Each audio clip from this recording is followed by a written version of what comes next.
Hey everyone, welcome back to the channel. I've been collecting the absolute worst first date experiences people have shared through Reddit, and trust me, some of these go from absolutely hilarious to straight up insanity. Before we start, you already know what to do. Comment below where in the world you're watching this video from, and also write what time you're watching the video. And I don't really ask this too much, but feel free to leave a like on the video as well, since it helps this video get pushed out just a little more, and it also shows that you truly enjoy the videos. For now, grab whatever, get comfortable, and let's dive into some dating stories that will make you question humanity, but also give you the best secondhand embarrassment of your life. Our first story comes from someone who learned that some people take family values a little too seriously. This one is titled, "He Brought His Mum Along." I matched with David on a dating app, and we'd been chatting for about a week before deciding to meet for dinner at this nice Italian place downtown. He seemed normal enough through text, maybe a little attached to his family, but I thought that was sweet. I showed up to the restaurant at 7 like we planned, and I'm waiting by the hostess stand when I see David walking toward me. But he's not alone. There's a woman in her 50s walking right beside him, and my stomach immediately drops because I'm realizing this might not be a coincidence. David walks up with this huge smile and goes, "Hey Sarah, this is my mum Carol. I thought it would be nice for you two to meet, since we're getting to know each other." I'm standing there completely frozen because I thought he was joking at first. Like, surely this is some kind of test, or maybe she just happened to be at the same restaurant and they ran into each other outside. But no, Carol extends her hand for a handshake and says, "David's told me so much about you, dear. I'm excited to get to know the girl my son's been talking about." The hostess asks if it's a table for 3, and David confirms like, this is the most normal thing in the world. I'm following them to our table, trying to process what's happening and wondering if I should just make an excuse and leave. But I'm also morbidly curious to see how this plays out. We sit down, and Carol immediately starts rearranging the place settings because apparently they weren't up to her standards. The whole evening was like watching a dinner theatre performance of the most dysfunctional family dynamic imaginable. Carol ordered for David without even asking what he wanted. When the waiter came over, she went, "He'll have the chicken parmesan, no sauce on the side because he gets heartburn, and make sure the vegetables are steamed, not sautéed." David just nodded along, like this was completely normal behaviour for a 28-year-old man on a date. But it got worse. Every time David tried to contribute to the conversation, Carol would correct him or interrupt him. When he mentioned his job at the marketing firm, she jumped in with, "Well, he's still figuring out his career path. I keep telling him he should go back to school for his MBA like his brother did." When he tried to ask me about my hobbies, she cut him off and said, "David loves hiking too, don't you, sweetie? Though he needs to remember to wear sunscreen because he burns easily." I spent 2 hours watching this grown man get treated like he was 12 years old while his mother interviewed me, like I was applying to be his caregiver. She asked about my family background, my career goals, whether I wanted children, and if I knew how to cook David's favourite meals. At one point, she actually told him to sit up straighter and use his napkin properly because he was embarrassing her in front of his new friend. The most awkward moment came when the check arrived. David reached for his wallet, but Carol literally slapped his hand away and said, "No, honey, let Sarah see what kind of provider you are." Then she turned to me and explained that David always pays for dates because that's how she raised him to treat ladies. I wanted to crawl under the table and disappear forever. When we finally left the restaurant, Carol hugged me goodbye and said she hoped we'd do this again soon because David needs someone to keep him in line. David walked me to my car and asked if I wanted to go out again next weekend, completely oblivious to how insane the entire evening had been. I told him I'd think about it, drove home, and blocked his number immediately. That story is over. The fact that this absolutely nothing wrong with it tells on a first date, and saw man brought his mother you everything you need to know about his readiness for an adult relationship. Carol was basically conducting a job interview for the position of David's new caretaker, and honestly, The poor guy probably has no idea why his dating life is such a disaster.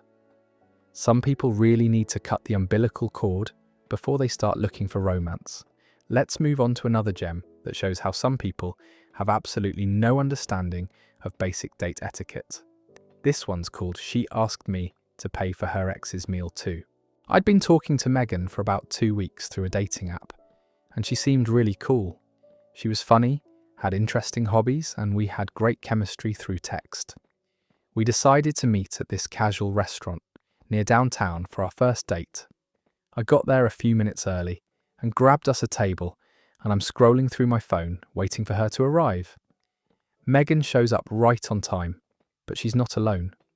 There's a guy with her who looks like he just rolled out of bed, wearing a wrinkled t-shirt and basketball shorts. I stand up to greet her, thinking maybe this is her brother, or a friend who needed a ride, but she introduces him as Kyle and says, "I hope you don't mind, but I invited Kyle to join us. We've been friends forever, and I thought it would be fun for you guys to meet." I'm immediately uncomfortable because this wasn't what I signed up for, but I don't want to make a scene in the middle of the restaurant. I shake Kyle's hand, and we all sit down, and I'm trying to figure out how to navigate this situation.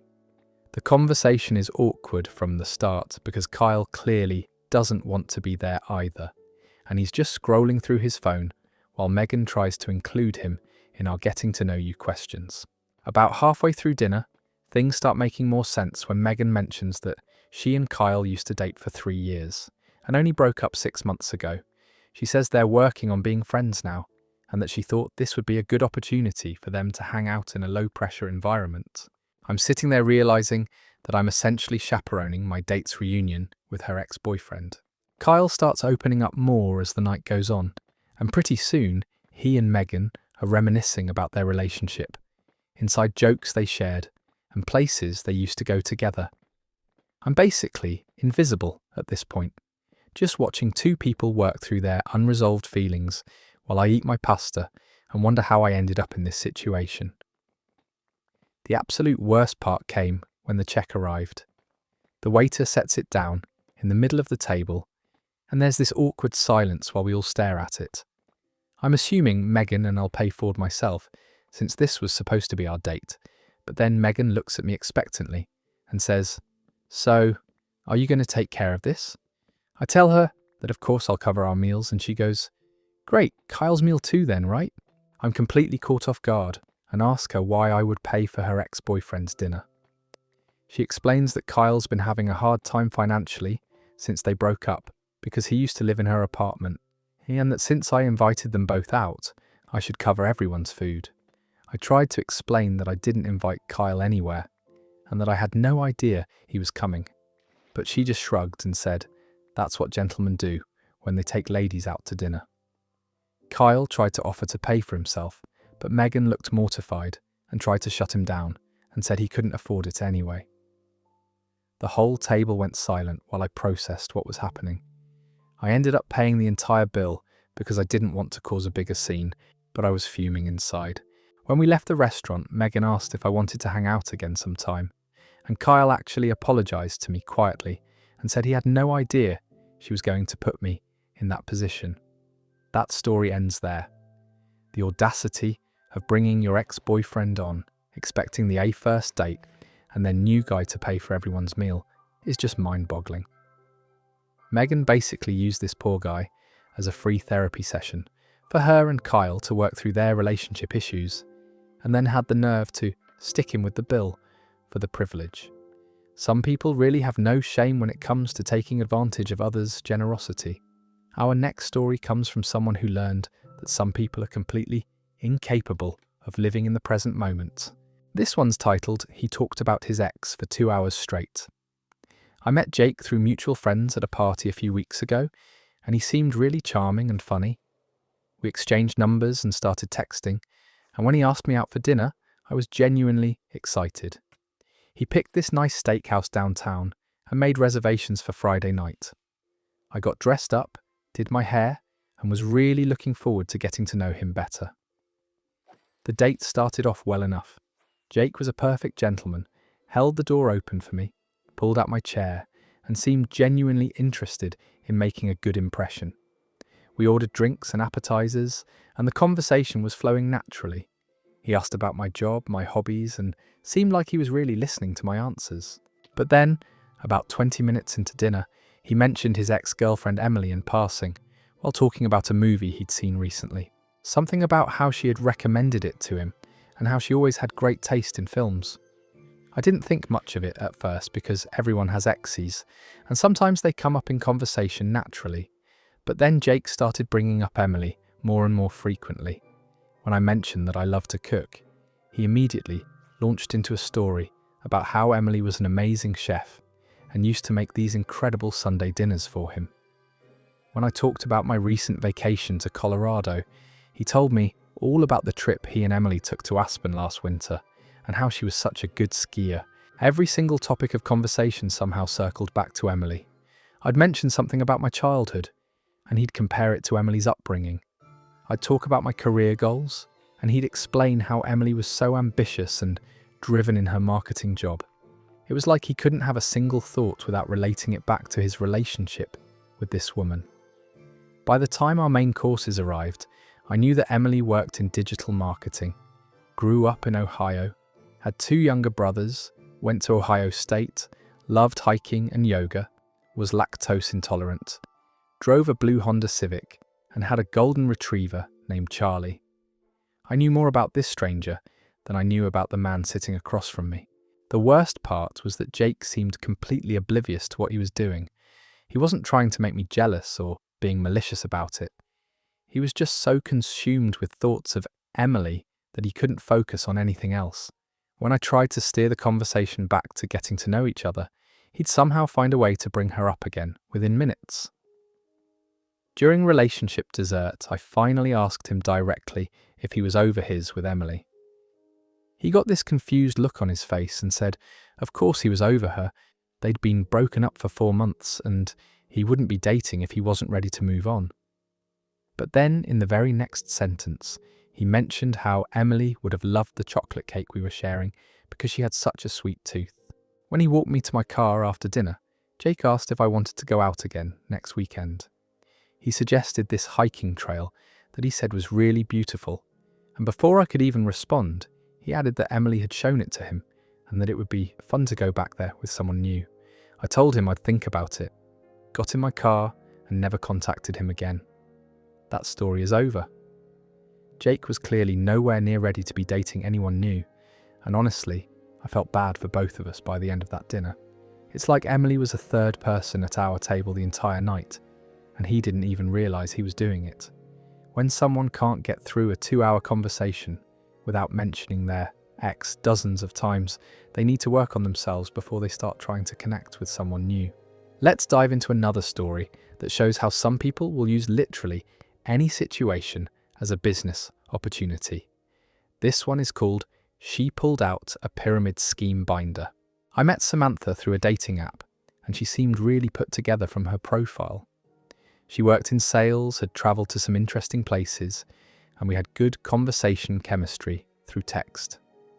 When she suggested meeting for coffee at this trendy place downtown, I was looking forward to getting to know her better in person. I arrived at the coffee shop first and grabbed us a small table by the window. Samantha showed up about 10 minutes later, carrying what I thought was just a large purse, but when she sat down, I realised it was actually some kind of professional portfolio bag. She seemed a little more dressed up than I expected for a casual coffee date. Wearing a blazer and heels like she was heading to a business meeting, we started with normal first date conversation. She asked about my job in graphic design, I asked about her sales work, and we talked about our favourite travel destinations. Everything seemed perfectly normal for the first 20 minutes or so, but then Samantha reached into her bag and pulled out this thick, glossy binder that looked like it came straight from a corporate presentation. She set it down on the table between our coffee cups and opened it to reveal laminated pages full of charts, graphs, and photos of people holding checks and luxury cars. My stomach started sinking as I realised what was happening, but I was still hoping maybe this was some kind of weird coincidence, and she just had work materials with her. But then Samantha looked me straight in the eye and said, "So I've been really impressed with our conversation so far, and I think you might be exactly the kind of person who would thrive in this business opportunity I'm part of." She started flipping through pages showing income potential and lifestyle benefits while explaining how I could join her team and start making passive income within months. The entire coffee shop date had been a setup for a multi-level marketing pitch. She went through the whole presentation like we were in a conference room instead of on what I thought was a romantic first date. She talked about the products they sold, which seemed to be some kind of wellness supplements, and how I could recruit my own team and earn commissions from their sales too. The most surreal part was that she kept trying to weave it back into getting to know each other. She'd ask me about my career goals and then immediately explain how this opportunity could help me achieve financial freedom. She asked about my family and then suggested how great it would be if I could spend more time with them thanks to the flexible schedule this business provided. I sat there for probably 30 minutes listening to her entire spiel because I was too stunned to interrupt. She had charts showing how much money the top earners in her company made, testimonials from people who had supposedly quit their day jobs, and even photos from company retreats in tropical locations. It was like the most elaborate bait and switch I'd ever experienced. When she finished her presentation, Samantha asked if I wanted to come to a team meeting next week, where I could learn more and meet some of the other successful people in her organization. She said I seemed like someone with real potential and that she'd be willing to personally mentor me through the process of getting started. I told her I needed to think about it, finish my coffee as quickly as possible, and made an excuse about having somewhere else to be. As I was leaving, she handed me her business card and said to call her when I was ready to change my life. I never contacted her again, but I did get several follow-up texts over the next few weeks, asking if I'd had time to consider the opportunity. That story is over. The fact that she turned a recruitment meeting entire first date into a business is just incredible. I almost have to respect the commitment to the hustle, but using dating apps to find MLM recruits is a new low even for pyramid schemes. Poor guy probably thought he was meeting someone genuine, and instead got a full corporate presentation with his latte. This next story shows how some people think they know what's best for you better than you know yourself. This one's called "He Ordered for Me Without Asking." I matched with Brian on a dating app, and we'd been texting for about a week before deciding to meet for dinner. He seemed really confident and decisive through our conversations, which I found attractive at first. He suggested this upscale restaurant downtown and made reservations for Saturday night, which showed he was willing to put effort into planning our date. I arrived at the restaurant right on time, and Brian was already there waiting at our table. He stood up to greet me, gave me a hug, and pulled out my chair, which I thought was sweet and old-fashioned in a good way. The restaurant was really nice, dimly lit with white tablecloths and an extensive wine menu. I was looking forward to trying something new. We started with normal first date conversation. While looking over the menu, I was taking my time reading through all the options because there were so many things that sounded good. Brian seemed like he'd already decided what he wanted pretty quickly, and he kept checking his watch like he was in a hurry, though I couldn't figure out why since it was only 7:30. When the waiter came over to take our orders, I was still deciding between the pasta special and the chicken dish. I told the waiter I needed another minute to choose, but before he could even respond, Brian jumped in and said, "She'll have the grilled salmon with asparagus and wild rice." I looked at him completely confused and started to say something, but he continued ordering like nothing had happened. I tried to interrupt and tell the waiter that actually I wanted to else, but Brian put order, something his hand on my arm, and said, "Trust me, the salmon here is incredible. I've been here before, and I know what's good." The waiter looked between us awkwardly, clearly sensing some tension, but Brian just smiled confidently and handed over both of our menus. After the waiter left, I asked Brian why he had ordered for me, without asking what I wanted. He seemed genuinely surprised that I was upset about it, and said he was just trying to be a gentleman and take charge of the situation. He explained that his father had taught him that men should always order for their dates, because it shows leadership and decisiveness. I tried to explain that I appreciated traditional gestures, but that I preferred to choose my own food, especially since I had some dietary restrictions he didn't know about. That's when I had to tell him that I'm actually allergic to salmon, and that his confident choice could have sent me to the hospital if I'd eaten it without asking questions first. Brian's face went completely white when I told him about my allergy. He started apologising profusely and said he had no idea, which of course he didn't because he hadn't bothered to ask. He immediately flagged down the waiter to change my order, but the damage to the evening was already done. The whole interaction had made me feel like he saw me as someone who couldn't make her own decisions. The rest of dinner was awkward because Brian kept trying to overcompensate by asking my opinion on everything. He asked if I liked the restaurant's ambience, if the music was too loud, if I was comfortable with the temperature, and whether I thought our table was in a good spot. It felt like he was trying to prove he cared about my preferences, but it came across as patronising instead of considerate. When the check came, Brian insisted on paying, which I was fine with since he'd invited me out. But then he asked the waiter to wrap up my leftover chicken to go without checking if I wanted to take it home. When I mentioned that I usually don't take leftovers on first dates, he said he was just trying to make sure I didn't waste good food and that I could have it for lunch tomorrow. As we walked to our cars after dinner, Brian asked if I wanted to go out again next weekend. He suggested a specific restaurant and even mentioned what he thought I should try there, apparently having learned nothing from our salmon incident. I told him I'd think about it, got in my car, and never responded to his follow-up texts. That story is over. The confidence to order food for someone you've known for exactly 0 minutes is just staggering. Brian managed to almost poison his date while trying to be chivalrous, which is probably the most backwards way to impress someone I've ever heard. Some people really think leadership means making decisions for other adults instead of with them. Moving into our next disaster, this story shows what happens when someone is completely checked out of reality. This one's called She Spent the Whole Time on TikTok. I'd been chatting with Ashley on a dating app for about 2 weeks, and she seemed really fun and outgoing from our conversations. She was always sending me funny memes and seemed to have a good sense of humour.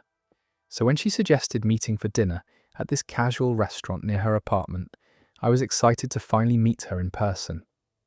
I got to the restaurant a few minutes early and waited for Ashley at the hostess stand. When she walked in, she looked exactly like her profile pictures, which was a relief after some previous dating app experiences. She gave me a quick hug, and we followed the hostess to our table, but I immediately noticed that she had her phone in her hand and kept glancing down at it. We sat down and ordered drinks. I started to make conversation about how her week had been going. Ashley was giving me these really short, distracted answers while scrolling through her phone. At first, I thought maybe she was just checking something important, like a work email or a family emergency, so I didn't want to be rude and call attention to it. But as our appetizer arrived, it became clear that Ashley wasn't dealing with any kind of emergency. She was just mindlessly scrolling through social media, occasionally letting out little laughs at whatever she was watching. When I asked her what was so funny, she'd show me her screen and say things like, "Oh, this girl's dance is so stupid," or "Look at this cat video." The breaking point came when our main courses were delivered, and Ashley immediately pulled up TikTok and started watching videos with the sound on.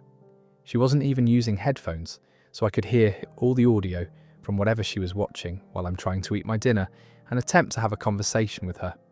Every time I tried to ask her a question or bring up a topic, she'd hold up one finger and say, "Hold on, I need to finish this video." Then she'd watch the entire thing, sometimes even replaying parts that she thought were particularly entertaining, before giving me her attention for maybe 30 seconds before the cycle started all over again. I started timing it out of morbid curiosity, and Ashley was literally spending more time looking at her phone than looking at me or her food. She'd take a bite, scroll for 3 or 4 minutes, take another bite, and then get distracted by another video. Our dinner was taking forever because she kept getting sidetracked by whatever was on her screen. At one point, I directly asked her if everything was okay and if she needed to be somewhere else. She looked up from her phone, seeming genuinely confused, and said, "No, why?" When I explained that she'd been on her phone for most of our date, she shrugged and said she always watches TikTok when she eats because it helps her digest better. The most ridiculous moment came when the waiter brought our dessert to share, and Ashley immediately started filming herself eating it for what was her own social media. She made wait while she took multiple shots from different angles, and then she asked if I wanted to be in her story. When I declined, she seemed disappointed and said most guys love being featured on her social media. When the check came, Ashley finally put her phone down long enough to split the bill with me. But even then, she was tapping her foot impatiently, like she was eager to get back to scrolling. As we walked out of the restaurant, she asked if I wanted to hang out again sometime, all while typing out a text message and not making eye contact with me. I told her I'd think about it and drove home wondering if I'd just experienced the future of dating in a digital age. Ashley texted me later that night asking why I seemed so quiet during dinner, apparently completely oblivious to the fact that she'd spent 2 hours ignoring me in favour of her phone screen. That story is over. The level of addiction required to prioritise TikTok videos over a human being sitting right in front of you is genuinely concerning. Ashley basically invited this guy to watch her scroll through social media for 2 hours while they happened to be in the same restaurant booth. It's like she forgot that dates are supposed to involve actually interacting with each other instead of just existing in the same physical space. Our next story takes us into territory that makes you question whether some people understand what a first date actually is. This one's called "He Asked Me If I Wanted Kids, Then Proposed."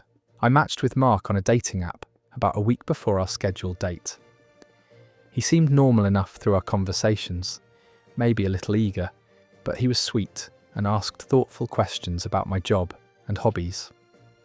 When he suggested meeting for lunch at this casual Mexican place, I thought it would be perfect for getting to know each other. Mark showed up right on time looking nice, and we had a perfectly normal conversation while we ordered our food. He asked about my family, I asked about his work, and everything felt comfortable and natural. We were sitting in a booth at this Taco Bell, which wasn't exactly romantic, but the conversation was flowing well enough that I didn't really mind the setting. About halfway through our meal, Mark started asking more personal questions, which I thought was natural for people getting to know each other. He asked about my relationship history, what I was looking for in a partner, and whether I believed in true love. I answered honestly, thinking we were just having the kind of deep conversation that happens sometimes on first dates. But then things took a weird turn when Mark started asking very specific questions about my future plans. Not just career goals, but really detailed stuff about where I wanted to live, how I felt about marriage, and whether I wanted children. When I said I eventually wanted kids someday, his face lit up like I'd just told him he won the lottery. That's when Mark reached into his jacket pocket and pulled out his phone to show me pictures of houses he'd been looking at online. He started explaining which neighbourhoods he thought would be best for raising a family and asking my opinion on different floor plans. I'm sitting there completely confused about why we're talking about real estate when we'd known each other for exactly 1 hour. Things escalated quickly from there. Mark started talking about how he'd been praying for the right woman to come into his life, and how he felt like God had answered his prayers when we matched. He said he could tell I was different from other girls he'd dated, and that he'd never felt such a strong connection with someone so quickly. I tried to slow things down by changing the subject, but Mark seemed completely focused on planning our entire future together. He asked if I would be willing to quit my job to be a stay-at-home mum, whether I preferred spring or fall weddings, and if I had any objections to having 4 children instead of just 2 or 3. The absolute peak of insanity came when we walked out to the parking lot after lunch.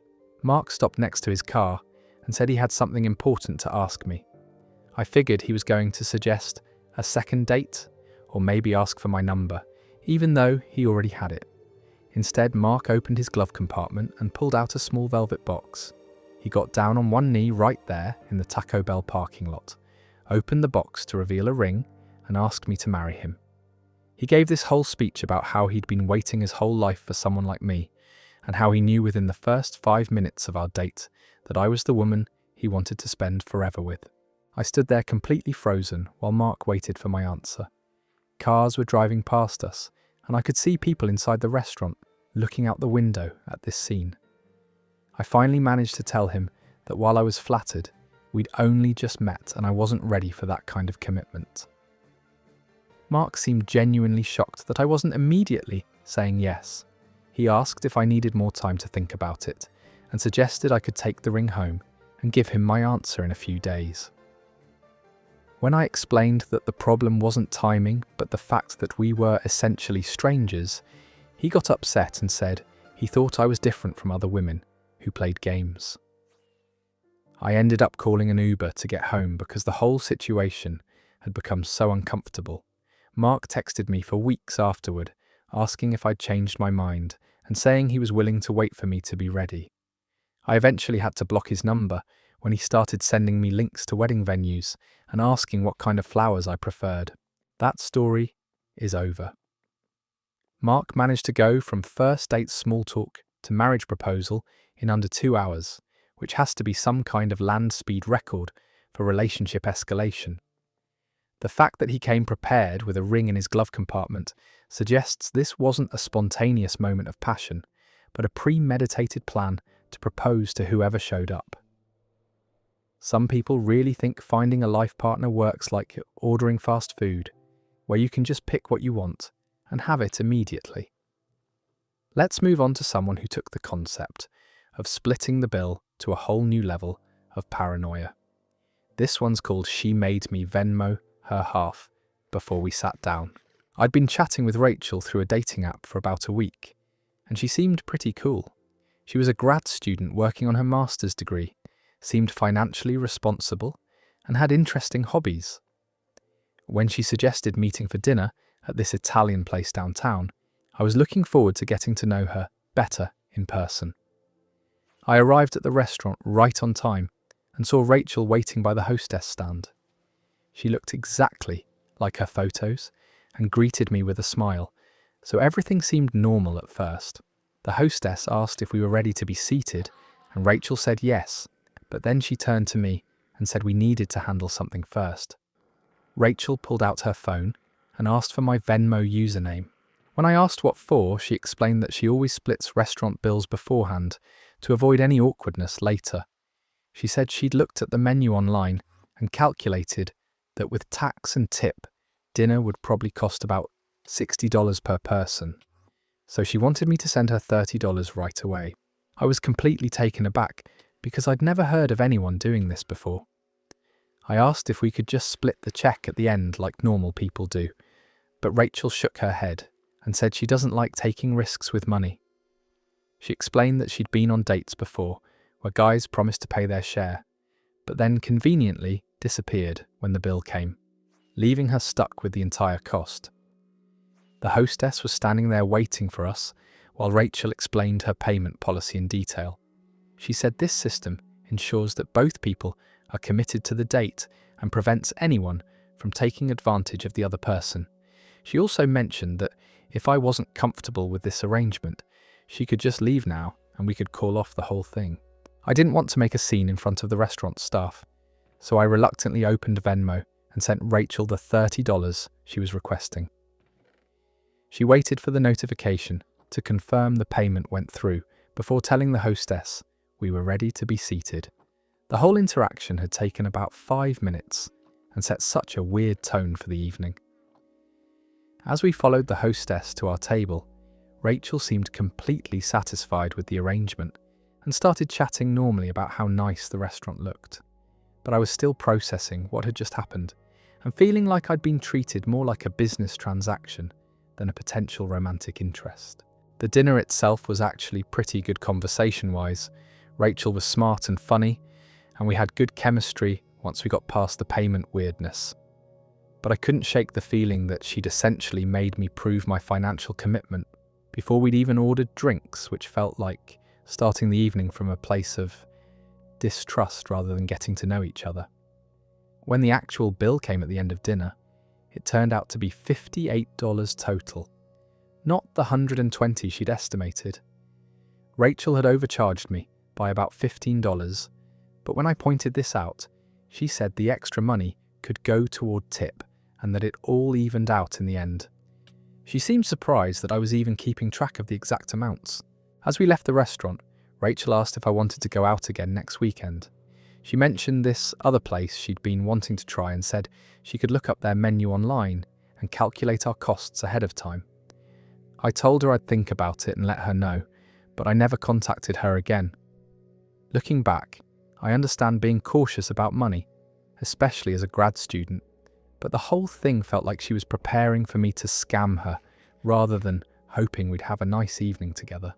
It was like she'd decided I was untrustworthy before we'd even shaken hands, which isn't exactly the foundation for a romantic connection. That story's over. Rachel turned dinner into a business transaction before they'd even seen the menu, which definitely sends a message about how she views dating in general. While I appreciate financial responsibility, making someone prepay for their meal, like they're buying concert tickets, is a level of distrust that probably says more about her past experiences than his character. Starting a first date by assuming the worst about someone's intentions is definitely not the vibe most people are looking for. Our next story introduces us to someone who had some very strong opinions about personal hygiene. This one's called "He Told Me He Didn't Believe in Showers." I matched with Ethan on a dating app, and we'd been texting for about 2 weeks.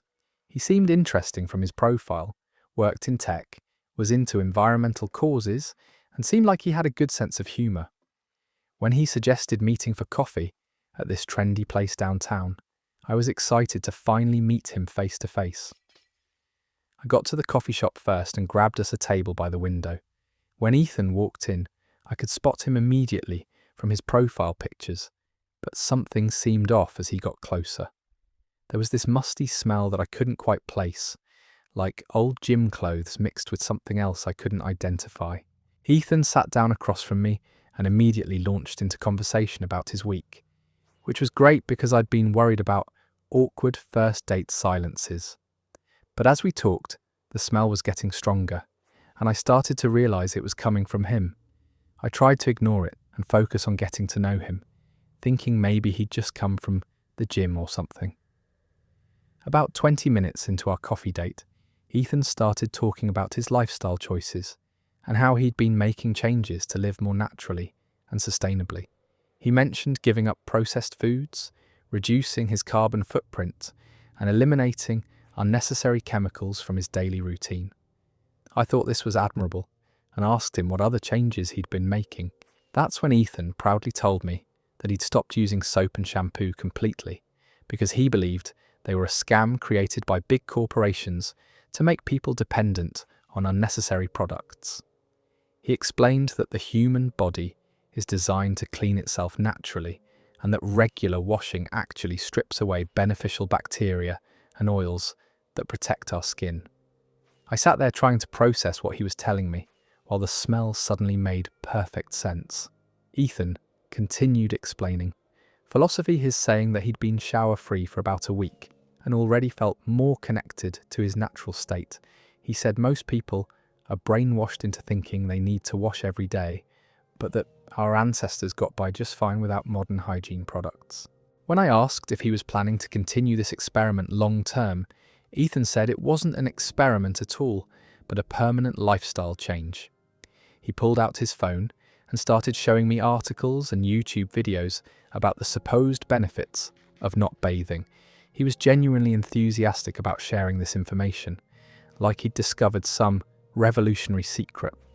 The coffee shop was pretty crowded, and I started noticing that people at nearby tables were glancing over at us, probably because the smell was becoming more noticeable as Ethan got more animated in his explanations. I was trying to be polite and open-minded, but breathing was becoming genuinely difficult. Ethan asked what I thought about his new lifestyle and whether I'd ever considered reducing my own use of hygiene products. When I said I was pretty happy with my current routine, he seemed disappointed and said most people aren't ready to question the conditioning they've received from consumer culture. As we finished our coffee, Ethan suggested we could go for a walk in the park nearby and continue our conversation. I made an excuse about having somewhere else to be and said I needed to head home. He asked if I wanted to meet up again soon, mentioning that he'd love to share more information about natural living with someone who seemed as intelligent as me. I told him I'd think about it and let him know, but as soon as I got to my car, I rolled down all the windows and drove home as fast as possible. I spent the rest of the afternoon wondering if I'd just experienced the most unusual first date of my life, or if this was somehow becoming a trend I didn't know about. That story's over. Ethan discovered the one weird trick that dermatologists don't want you to know, and apparently that trick is smelling like a medieval peasant. The confidence required to show up to a first date, having not showered for a week, while genuinely believing you're enlightened rather than offensive, is truly something to behold. Some people really think rejecting basic hygiene is a personality trait instead of just inconsiderate to everyone around them. Let's move on to someone who turned a romantic dinner into a group project. This one's called She Invited 4 of Her Friends. Or, I'd been talking to Anna through a dating app for about 3 weeks, and we'd really hit it off. She was funny, smart, and we shared a lot of common interests. When she suggested meeting for dinner at this nice restaurant downtown, I was really looking forward to finally meeting her in person. I even made reservations at the place she recommended and was planning to dress up for the occasion. I arrived at the restaurant right on time and told the hostess I had a reservation for 2 under my name. She led me to a nice table by the window, and I sat down to wait for Anna to arrive. I was checking my phone and going over the menu when I heard someone call my name from across the restaurant. I looked up to see Anna walking toward me, but she wasn't alone. There were 3 other women with her, all around our age, laughing and chatting as they approached the table. My first thought was that maybe Anna had run into some friends on her way in, and they were just saying hello, but then all 4 of them stopped at my table. Anna introduced me to Mia, Sarah, and Chloe, explaining that these were her best friends from college, and that she'd invited them to join us for dinner. She seemed genuinely excited about this arrangement and said she thought it would be fun for everyone to get to know each other. The other women were all smiling and seemed nice enough, but I was completely caught off guard. The hostess had to scramble to find us a bigger table since we'd gone from a party of 2 to a party of 5 without any notice. While we waited to be reseated, Anna explained that she always brings her friends on first values dates because she their opinions and feels more comfortable meeting new people in a group setting. I tried to be polite about the situation, but this definitely wasn't what I'd signed up for when I asked Anna out for dinner. Instead of getting to know her one-on-one, I was now trying to keep up with conversations between 4 women who had years of shared history and inside jokes I couldn't possibly understand. The dinner conversation was dominated by stories about their college experiences, updates on mutual friends I'd never met, and discussions about their upcoming girls' trip to Miami. Occasionally, one of them would ask me a polite question about my job or hobbies, but then they'd quickly move on to something more interesting to the group. I spent most of the evening feeling like an outsider listening in on a friend's reunion, rather than participating in a first date. Anna seemed to be having a great time catching up with her friends, but she barely directed any conversation specifically toward me. It was like I was just there to observe their group dynamic, rather than actually get to know any of them. The most awkward part came when the check arrived. The waiter set down one bill for the entire table, and there was this moment of silence while everyone looked at it. Anna turned to me and said, "Thanks so much for dinner. This was really fun." He yelled like it was assumed that I'd be covering everyone's meals. I was completely unprepared for this because I'd budgeted for a dinner for 2, not a group meal for 5 people. The total came to over $200 with drinks and appetizers that I hadn't even ordered. Anna and her friends were all looking at me expectantly, while I tried to figure out how to handle the situation without causing a scene. I ended up paying the entire bill because I didn't want to embarrass Anna in front of her friends, but I was internally calculating how much this surprise group dinner was going to cost me. As we left the restaurant, Anna thanked me again and said her friends had really liked me, which felt like I'd just passed some kind of group interview. When Anna asked if I wanted to go out again, I told her I'd think about it and let her know. I never contacted her again, and she sent a few follow-up texts asking why I'd gone silent. I didn't have the heart to explain that I'd been looking for a date, not a focus group. That story's over. Anna basically turned what should have been an intimate, getting-to-know-you conversation into a panel discussion where she was the moderator and he was the guest speaker. The assumption that he'd happily fund a group dinner for people he'd never met before shows a level of entitlement that's genuinely impressive. Some people really think bringing a whole crew to a first date is normal social behaviour instead of the relationship equivalent of a job interview. Our next story comes from someone who discovered that some people have very creative ways of avoiding responsibility. This one's called "He Kept Calling Me by His Ex's Name." I'd been chatting with Chris through a dating app for about 10 days, and he seemed really sweet and attentive. He asked thoughtful questions about my job and hobbies, and when he suggested taking me to this cozy Italian restaurant for our first date, I was genuinely excited to meet him in person. Chris was waiting for me when I arrived, and he looked exactly like his photos, which was a relief. He stood up to greet me with a hug and pulled out my chair, which I thought was really thoughtful. The restaurant had this romantic ambiance, with dim lighting and soft music, and everything seemed perfect for getting to know each other better. We started with normal first date conversation about our jobs, families, and interests. Chris worked in marketing and seemed passionate about his career, and I was enjoying learning about his perspective on different campaigns he'd worked on. About 20 minutes in, he was telling me about his weekend plans and said, "So Jessica, what do you usually do on Sundays?" I paused and looked at him confused because my name is definitely not Jessica. I corrected him gently and said my name was actually Sarah, thinking maybe he'd just mixed me up with someone else from the dating app. Chris looked embarrassed and apologised, saying he'd been talking to several people and sometimes got his wires crossed. I brushed it off because online dating can be overwhelming, and I figured it was just an honest mistake. We continued talking about our weekend routines and travel experiences, and the conversation was flowing really well. But then about 15 minutes later, Chris did it again. He was asking about my favourite type of music and said, "Jessica, you seem like someone who'd be into indie rock." This time I was more direct about correcting him, and Chris seemed genuinely mortified. He kept apologising and saying he couldn't believe he'd done it twice. He explained that he'd been on a lot of first dates recently, and sometimes his brain just defaulted to the wrong name, but that he was completely focused on me now, and it wouldn't happen again. I tried to give him the benefit of the doubt because dating can be stressful, and maybe he really was just having an off night. We ordered our main courses and started talking about our career goals and future plans. The conversation was actually really engaging, and I was starting to forget about the name mix-ups when Chris did it a third time. He was describing his ideal vacation destination and turned to me and said, "I think you and I would love exploring Europe together, Jessica. We could start in Italy and work our way north." At this point, I was getting genuinely annoyed because it felt like he wasn't even trying to remember my actual name. When I corrected him again, Chris started laughing like it was the funniest thing in the world. He said, "You know what? You two actually look really similar anyway, so it's an easy mistake to make." Then he pulled out his phone and started scrolling through his photos, apparently looking for a picture of this Jessica person to show me the resemblance.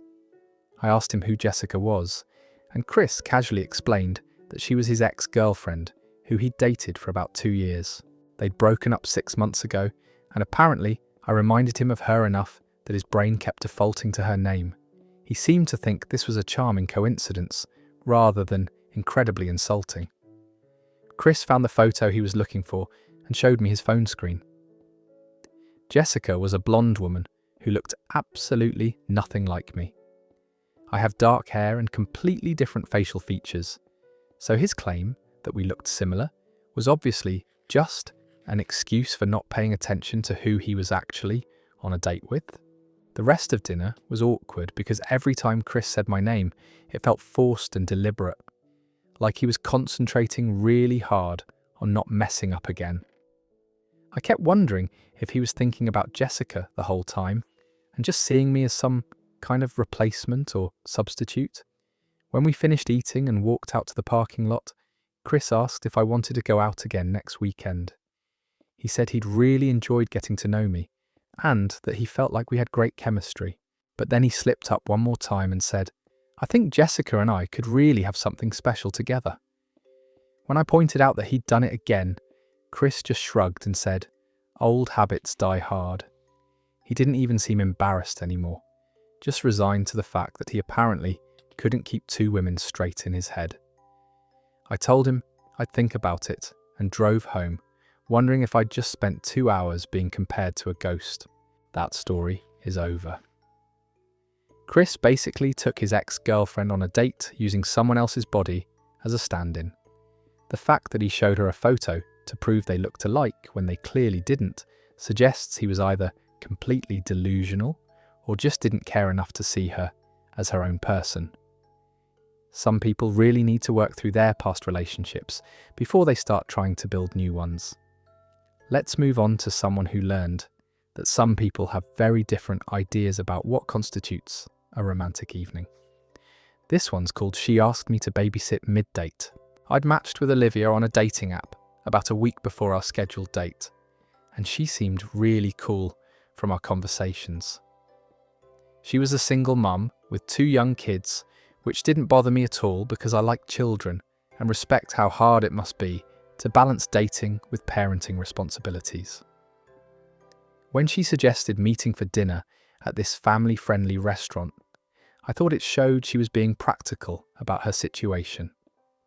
I arrived at the restaurant right on time and found Olivia waiting by the hostess stand with 2 kids who looked to be about 5 and 7 years old. She introduced them as Emma and Tyler, and they seemed sweet and well-behaved. I figured maybe her babysitter had cancelled at the last minute and she'd had to bring them along, which I was totally fine with. We got seated at a booth, and the kids were actually great company. They were polite, asked me interesting questions about my job, and seemed genuinely curious about getting to know me. Olivia was a good mum, helping them with their menus and making sure they had everything they needed. I was impressed by how she managed to include me in the conversation while also taking care of her children. About 45 minutes into dinner, after we'd all ordered and were waiting for our food to arrive, Olivia's phone started ringing. She looked at the screen and said she needed to take this call because it was work-related and really important. She stepped outside to talk privately, which I understood since it can be hard to hear in busy restaurants.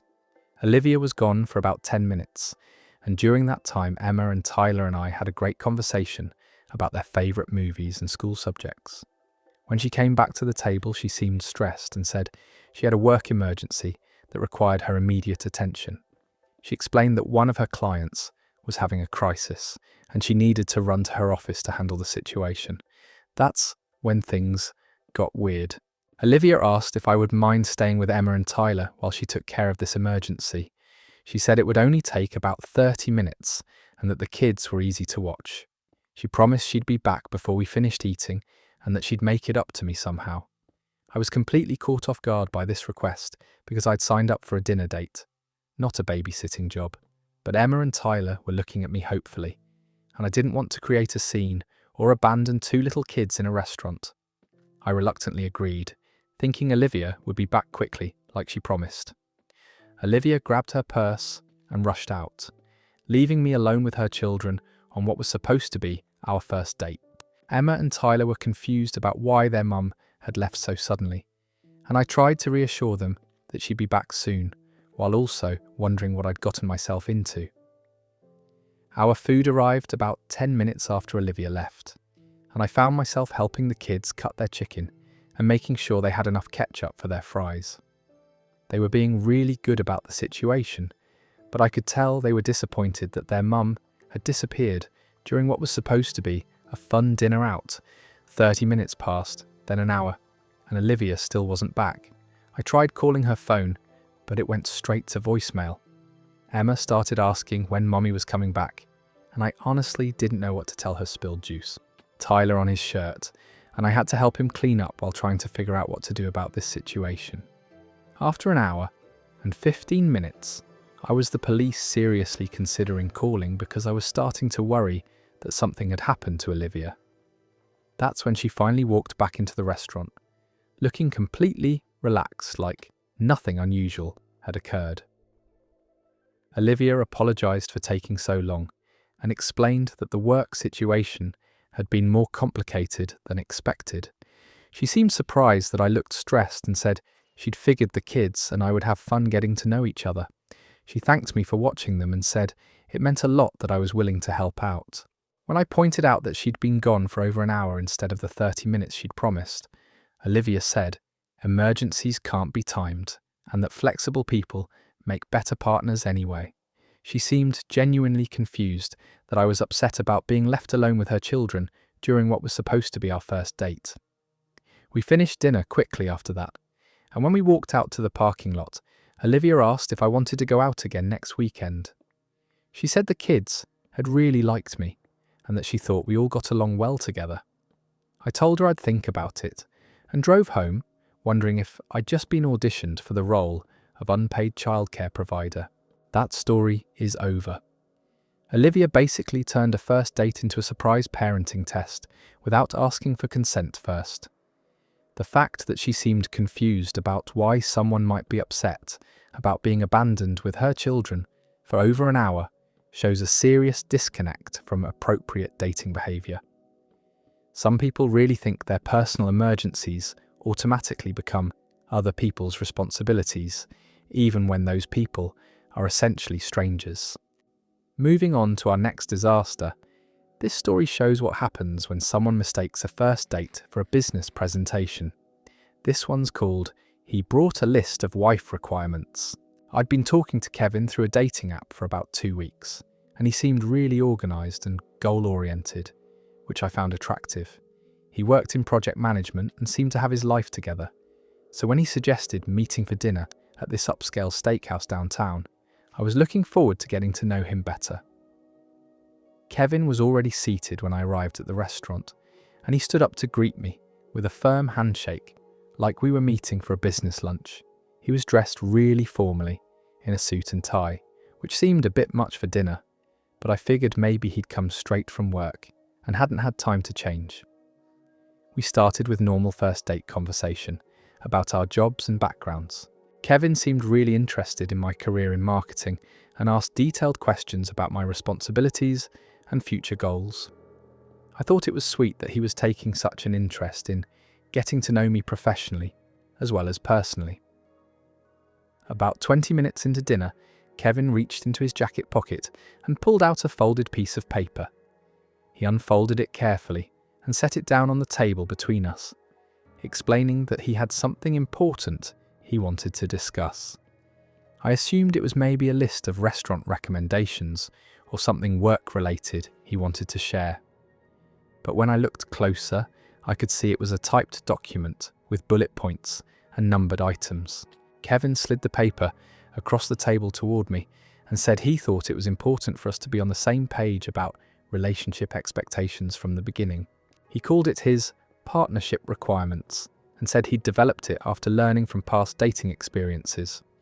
The document was titled Essential Qualities for Long-Term Compatibility and contained about 15 different requirements that Kevin expected from a future wife. Some of them were reasonable things like being financially responsible and having good communication skills, but others were incredibly specific and controlling. The list included things like must be willing to cook dinner every weeknight, 3 children within 5, must want exactly years of marriage, and must not complain about household responsibilities. There were also requirements about appearance maintenance, social media usage, and how much time I'd be allowed to spend with friends versus focusing on family obligations. Kevin watched me read through his list and seemed proud of how thorough and organised he'd been. He explained that he'd learned from previous relationships that it was better to establish clear expectations up front rather than discover incompatibilities later. He said this approach would save us both time and emotional investment if we weren't a good match. I was completely stunned by the whole thing and didn't know how to respond. Kevin seemed to interpret my silence as thoughtful consideration and started elaborating on some of his requirements. He explained his thoughts on gender roles in marriage and how he believed successful relationships required clearly defined responsibilities for each partner. When I finally found my voice and asked if he was serious about this list, Kevin seemed surprised by my question. He said of course he was serious because marriage was the most important decision a person could make, and it required the same careful planning and evaluation as any other major life choice. I tried to explain that relationships are built on mutual respect and compromise, not predetermined checklists of requirements. Kevin disagreed and said that approach was why so many marriages fail, because people don't establish clear expectations and boundaries from the beginning.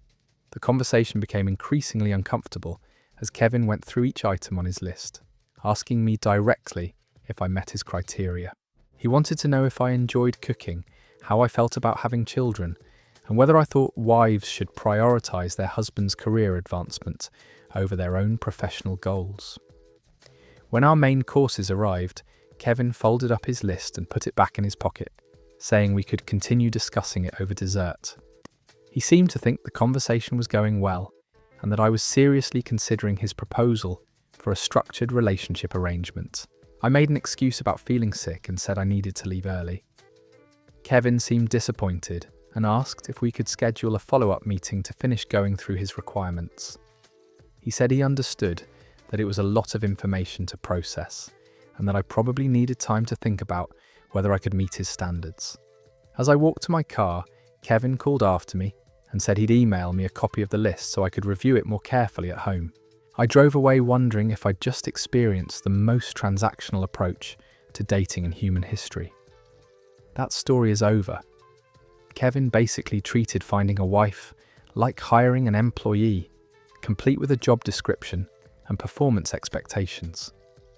The fact that he was genuinely confused about why someone might find this approach off-putting shows how completely he missed the point of romantic relationships. Some people really think love is a business contract instead of an emotional connection between two people who choose to build a life together.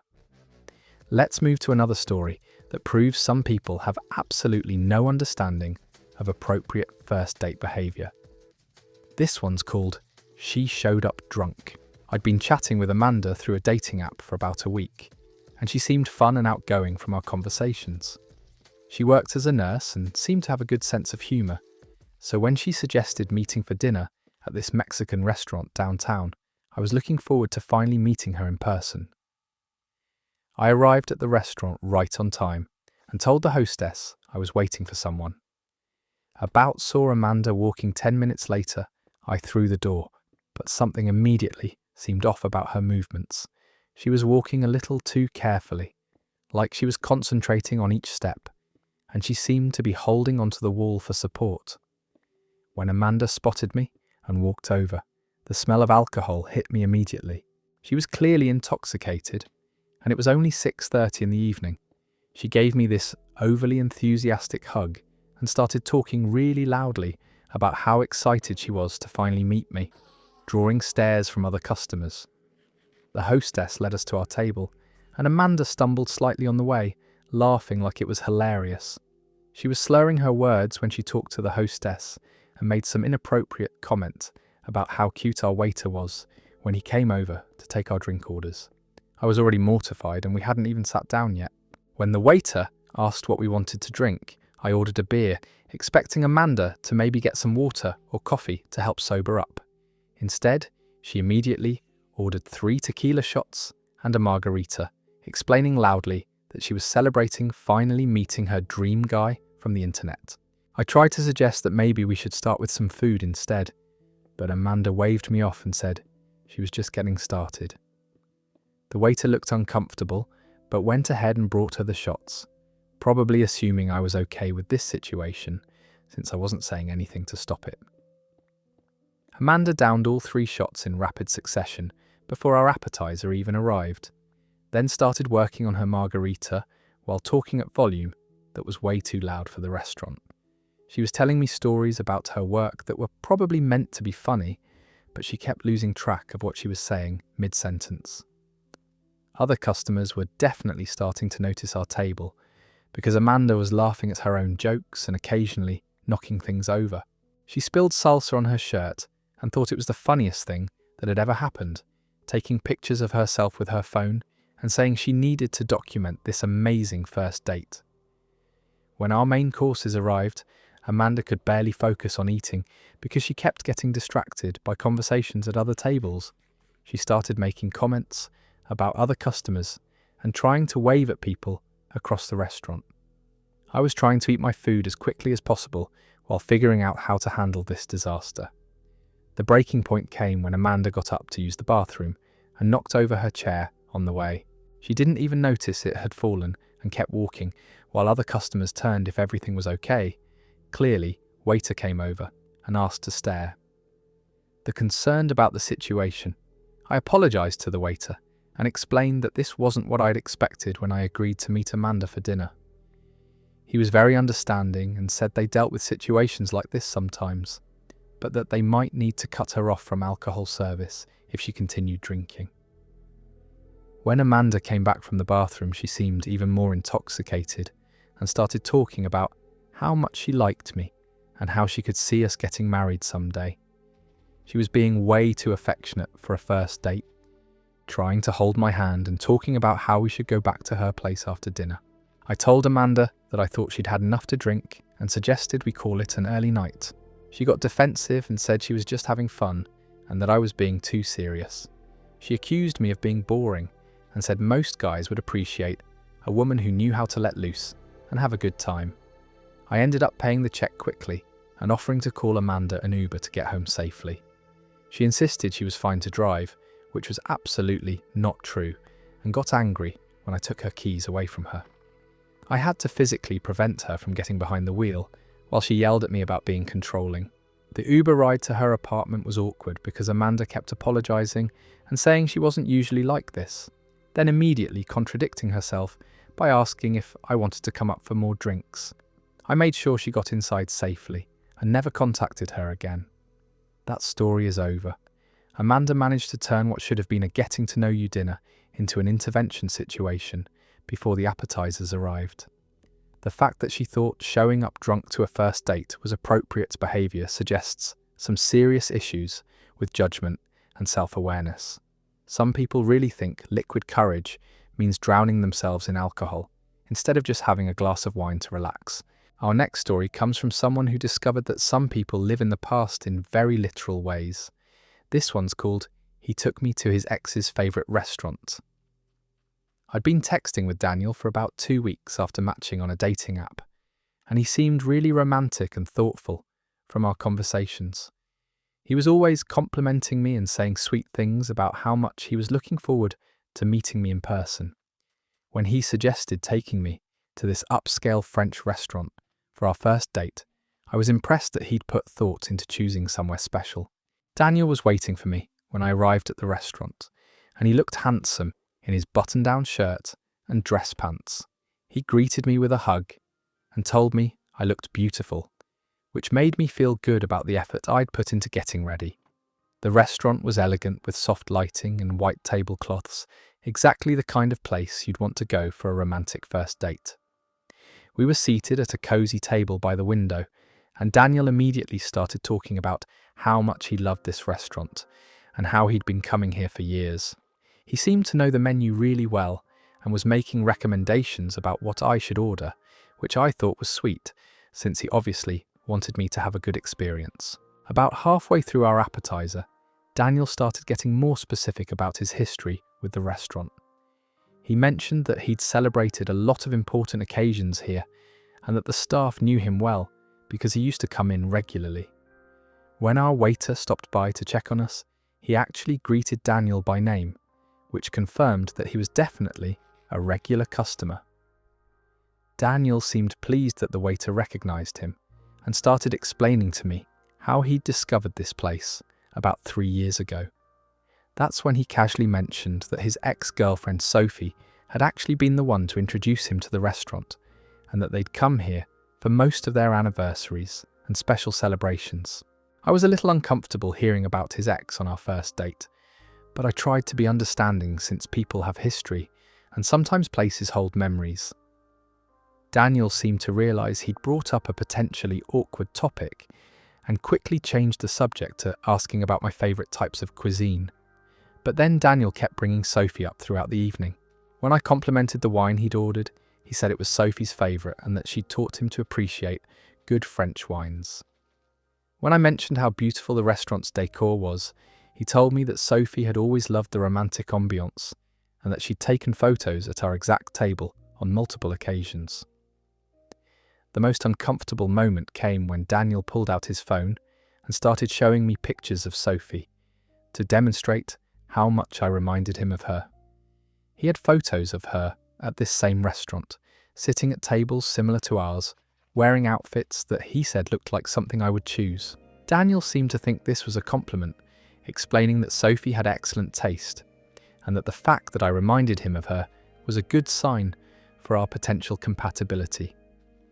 He said I had similar facial features and the same elegant style, like he was comparing us to determine which model was the upgraded version.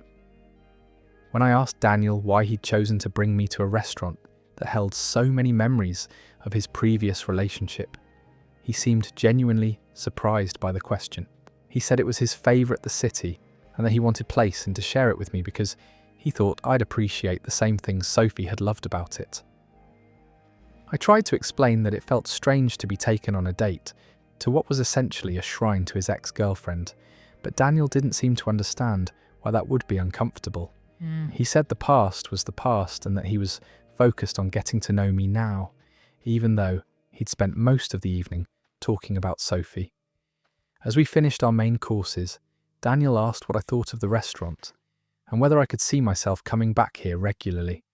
When I said it was nice, but maybe we could try somewhere new next time, he looked disappointed and said he'd hoped I would love it as much as Sophie had.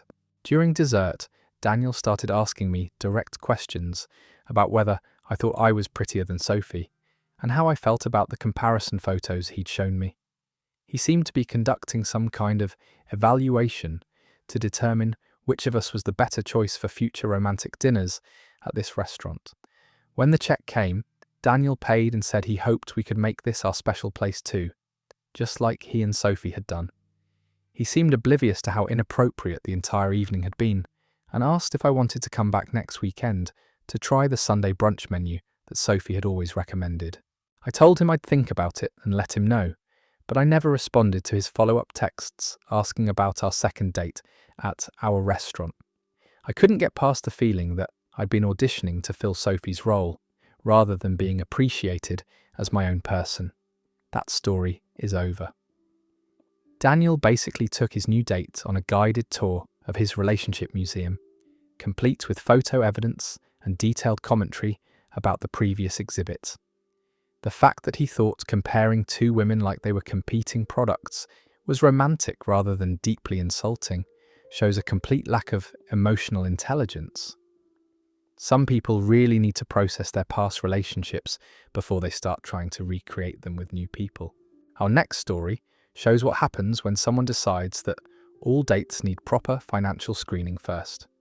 This one's called "She Asked Me My Credit Score Before Ordering." I'd matched with Nicole on a dating app about a week before our scheduled dinner date. She seemed really ambitious and career-focused from her profile, working in finance and clearly very success-oriented. When she suggested meeting at this upscale steakhouse downtown, I was impressed that she'd chosen somewhere nice and was looking forward to getting to know her better. I arrived at the restaurant right on time and found Nicole already seated at our table, looking professional in a blazer with her hair pulled back in a neat bun. She stood up to shake my hand when I approached, which felt a bit formal, but I figured maybe she was just naturally business-minded in her approach to everything. We started with normal first date conversation about our jobs and backgrounds. Nicole seemed really interested in what I did for work and asked detailed questions about my position at the accounting firm, my salary range, and whether I had good benefits. I thought it was nice that she was taking an interest in my career stability. About 15 minutes into our conversation, Nicole pulled out her phone and opened what looked like a note-taking app. She started typing while we talked, which seemed a bit odd, but I figured maybe she was just making mental notes about things we had in common or topics she wanted to remember. When the waiter came over to take our drink orders, Nicole ordered a glass of wine, and I asked for a beer. But before the waiter could leave, Nicole held up her hand and said she had a few more questions she needed to ask before we ordered any food. The waiter looked confused but said he'd give us a few more minutes. That's when Nicole turned to me with a completely serious expression and said she needed to know my credit score before we went any further with the evening.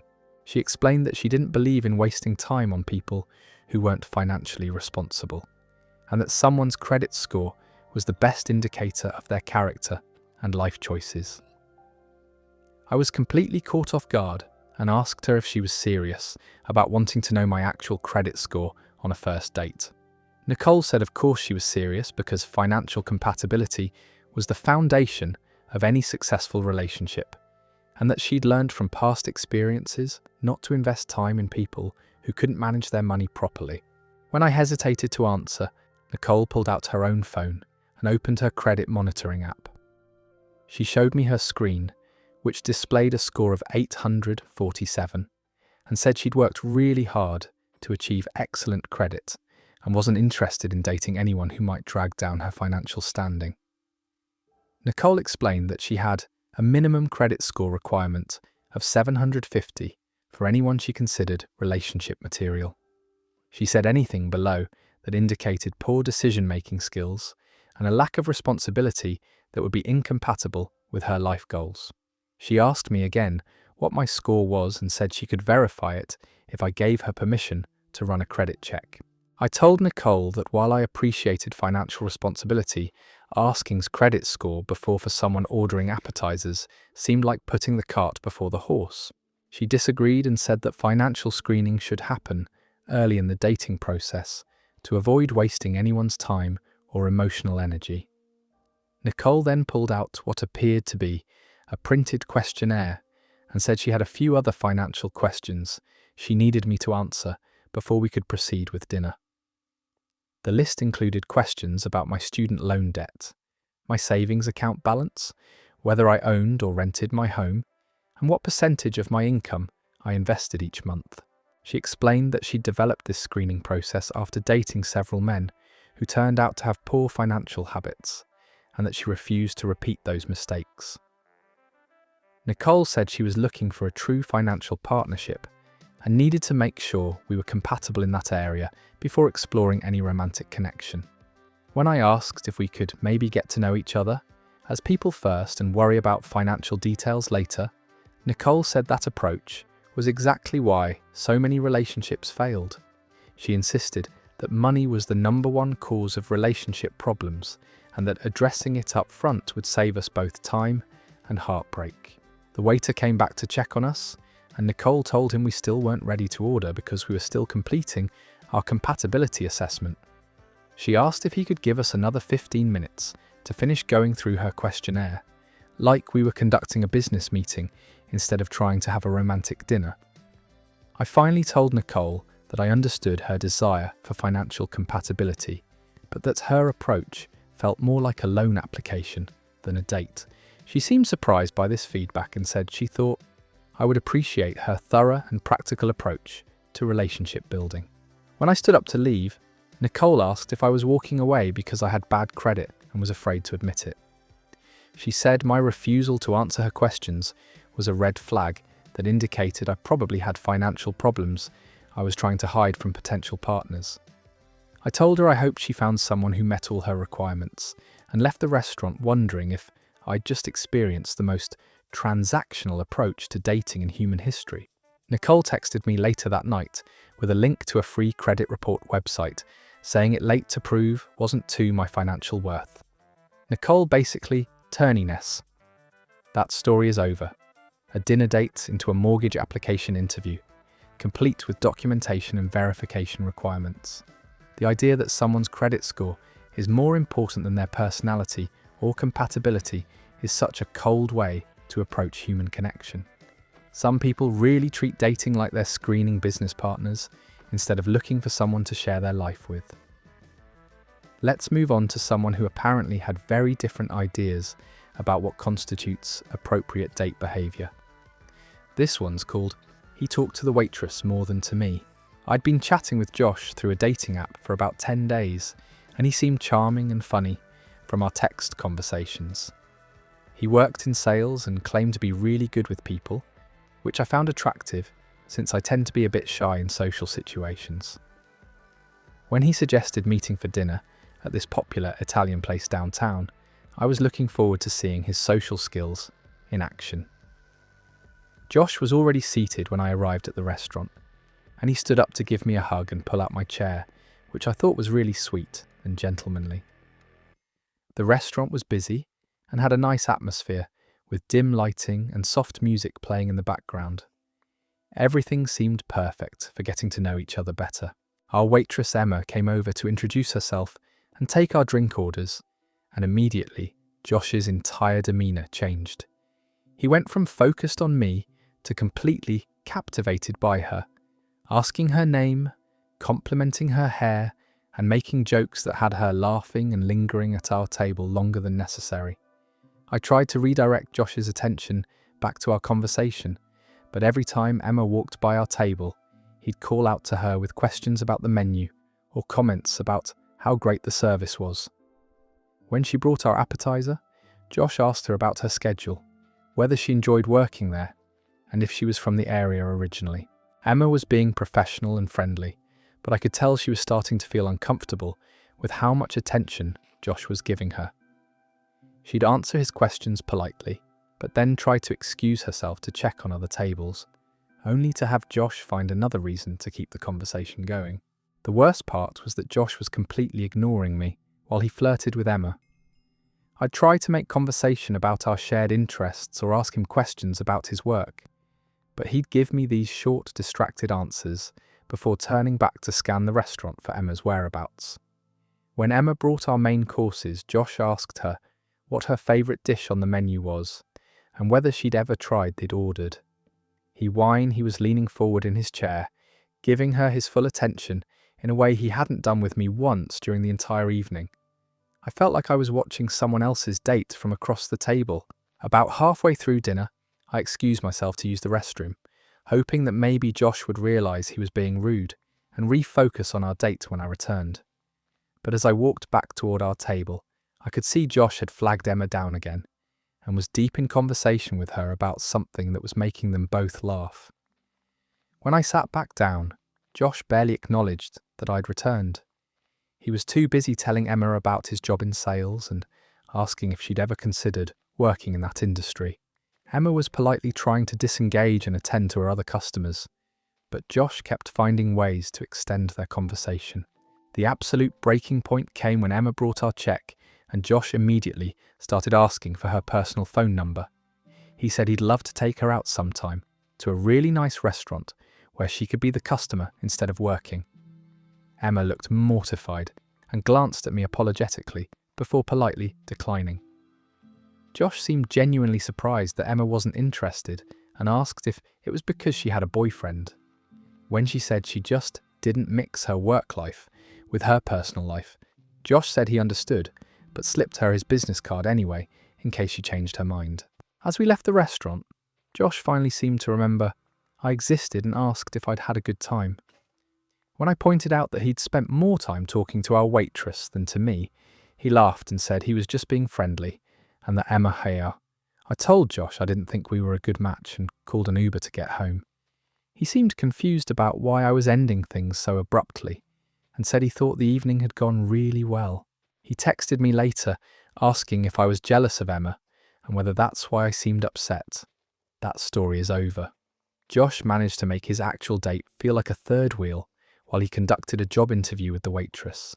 The complete lack of awareness required to flirt with someone else during a date, while your actual companion sits there ignored, is genuinely impressive in the worst way possible.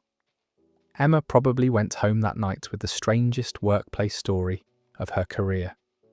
Moving on to another dining disaster, this story shows what happens when someone brings an unexpected +1 to dinner. This one's called She Showed Up with Her Dog and Fed Him from the Table. I'd been texting with Bella for about a week after matching on a dating app, and she seemed really sweet and down to earth from our conversations. She mentioned loving animals and spending time outdoors, which I thought was great since I like dogs and enjoy hiking. When she suggested meeting for dinner at this casual restaurant with outdoor seating, I was looking forward to getting to know her better. I arrived at the restaurant right on time and told the hostess I was meeting someone for dinner. About 10 minutes later, I saw Bella walking toward the entrance, but she wasn't alone. She was being pulled along by what had to be the largest Great Dane I'd ever seen in my life, easily weighing more than she did. Bella waved at me enthusiastically as she approached, seemingly oblivious to the fact that other customers were staring at her massive dog. She introduced me to Max and explained that she never went anywhere without him because he had separation anxiety and couldn't be left alone for more than an hour without destroying her apartment. The hostess looked uncertain about the situation and asked if Max was a service dog. Bella said he was her emotional support animal and that she had documentation if needed. The hostess reluctantly agreed to seat us on the patio where pets were technically allowed, though I could tell this wasn't what they'd had in mind when they made that policy. We followed the hostess to a table outside, and Max immediately made himself comfortable by lying down across the walkway, where other customers had to step over him to get to their seats. Bella seemed to think this was adorable and kept apologizing to people while explaining that Max was just a big teddy bear who loved meeting new friends. Our waiter came over to take our drink orders and looked visibly nervous about the enormous dog taking up half the patio. Max was panting heavily and drooling constantly, creating a small puddle under our table that made the whole area smell like wet dog. Bella didn't seem to notice or care about any of this. When our appetizer arrived, Bella immediately started breaking off pieces and feeding them directly to Max from her fingers. She was baby talking to him and explaining how much he loved spinach and artichoke dip, while Max slobbered all over the bread basket and stuck his massive head directly onto our table. I tried to make conversation with Bella, but she was completely focused on Max's needs and comfort. Every few minutes, she, whatever we'd interrupt, were discussing to give him water from a portable bowl she'd brought, adjust his position so he was more comfortable, or wipe drool from his mouth with the restaurant's cloth napkins. Other customers were definitely starting to complain because Max was blocking the walkway and his constant panting was loud enough to disrupt conversations at nearby tables. The restaurant manager came over to ask if we could move Max to a different position, but Bella explained that he got anxious if he couldn't see her at all times. When our main courses arrived, Bella asked the waiter for an extra plate so she could share her salmon with Max. She cut up half her meal and set it on the floor for him, explaining that he preferred restaurant food to regular dog food and that she always made sure he got to try whatever she was eating. Max was now actively begging from other tables, putting his massive paws on people's chairs and trying to sniff their food. Bella thought this was hilarious and kept apologizing while saying he was just being social and friendly. Other customers were looking increasingly annoyed as their dinner was interrupted by a 150-pound dog demanding attention. The final straw came when Max decided he needed to relieve himself right there on the patio. Bella seemed embarrassed but not surprised, pulling out cleaning supplies from her purse like this was a regular occurrence. She cleaned up the mess while other customers watched in horror, and several people asked to be moved to different tables. After the bathroom incident, the manager came over and politely but firmly asked us to finish our meal and leave. Bella got defensive and said Max was an emotional support animal and that they register couldn't discriminate against her disability. The manager explained that health code violations were different from discrimination and that they needed to maintain sanitary conditions for all customers. As we gathered our things to leave, Bella asked if I wanted to continue our date at a dog park where Max could run around freely. She seemed genuinely confused when I said I thought we should call it a night, explaining that Max was usually much better behaved and that most people loved meeting him. I told Bella I hoped she had a good rest of her evening and drove if I'd just experienced home wandering the first dinner date that required hazmat cleanup. She texted me the next day with photos of Max and asked if I wanted to meet them at a pet-friendly brewery for our second date. That story is over.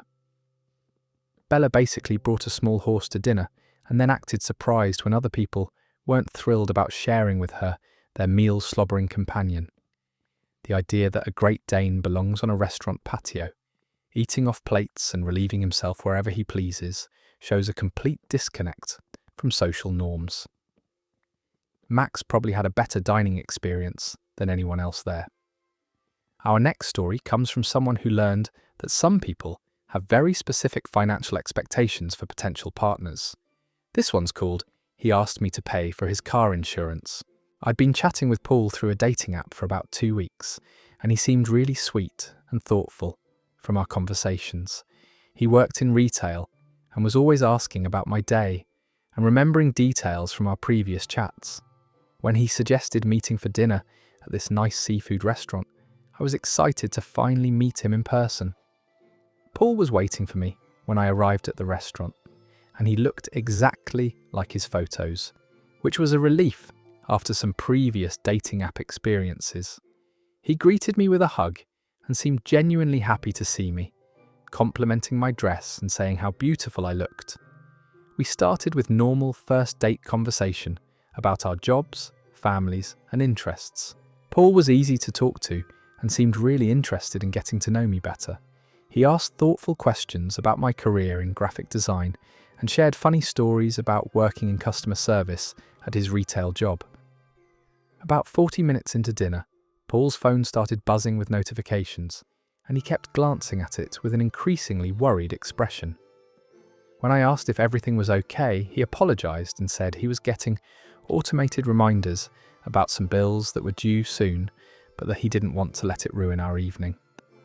Paul seemed genuinely stressed about whatever messages he was receiving, so I told him it was fine if he needed to take a minute to handle something important.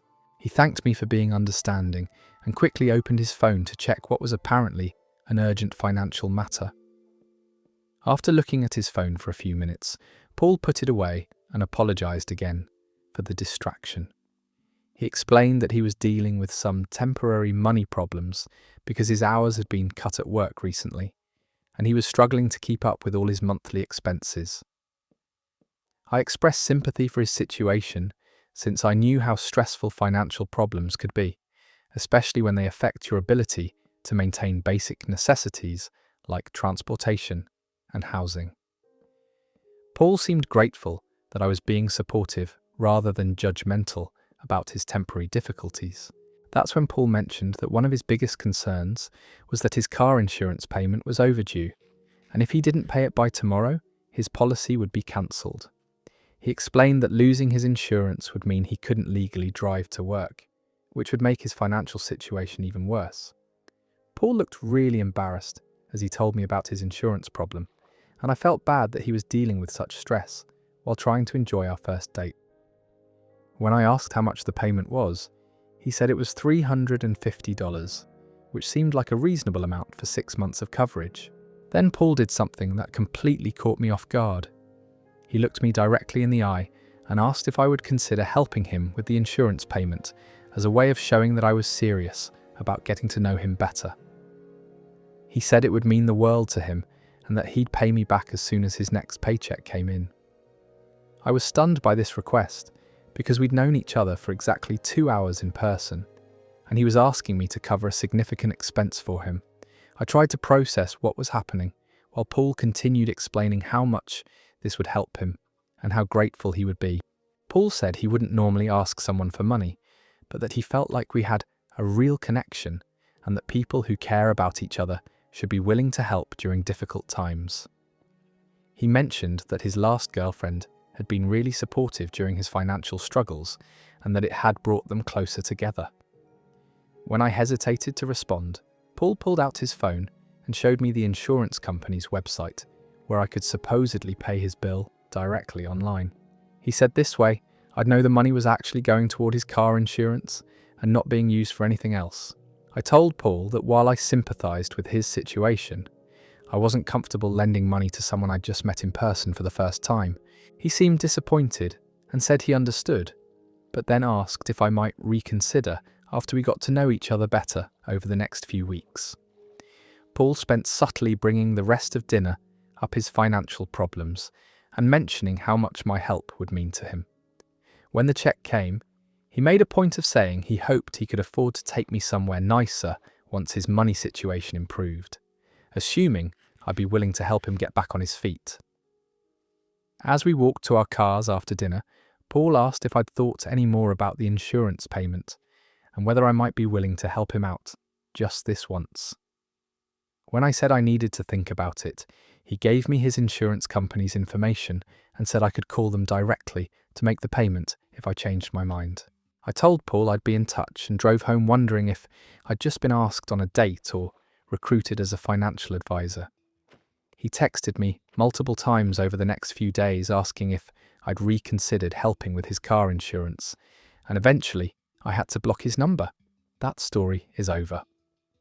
Paul managed to turn a first date into a personal loan application, complete with payment websites and follow-up reminders. The idea that helping with someone's bills is a way to prove you're serious about them after one dinner is such a wild leap in relationship logic. Some people really think romance means becoming someone's emergency financial backup plan before you've even had a second date. Let's move on to someone who had very specific physical requirements that became immediately apparent. This one's called She Said She Doesn't Date Men Under 6 feet 2 inches. I'd matched with Claire on a dating app about a week before our scheduled date, and our conversations had been going really well. She seemed funny and intelligent, and we had a lot of common interests in movies and hiking. I'm 6 feet tall, which I'd mentioned in my profile, and she'd never indicated that height was an issue for her. We decided to meet for drinks at this trendy cocktail bar downtown, and I arrived right on time feeling confident about how the evening would go. I was wearing a nice button-down shirt and had gotten a fresh haircut earlier that day, wanting to make a good first impression. Claire walked into the bar about 5 minutes after me, and I could see her looking around for someone. I waved from our reserved table, and she started walking over with what I initially thought was a friendly smile.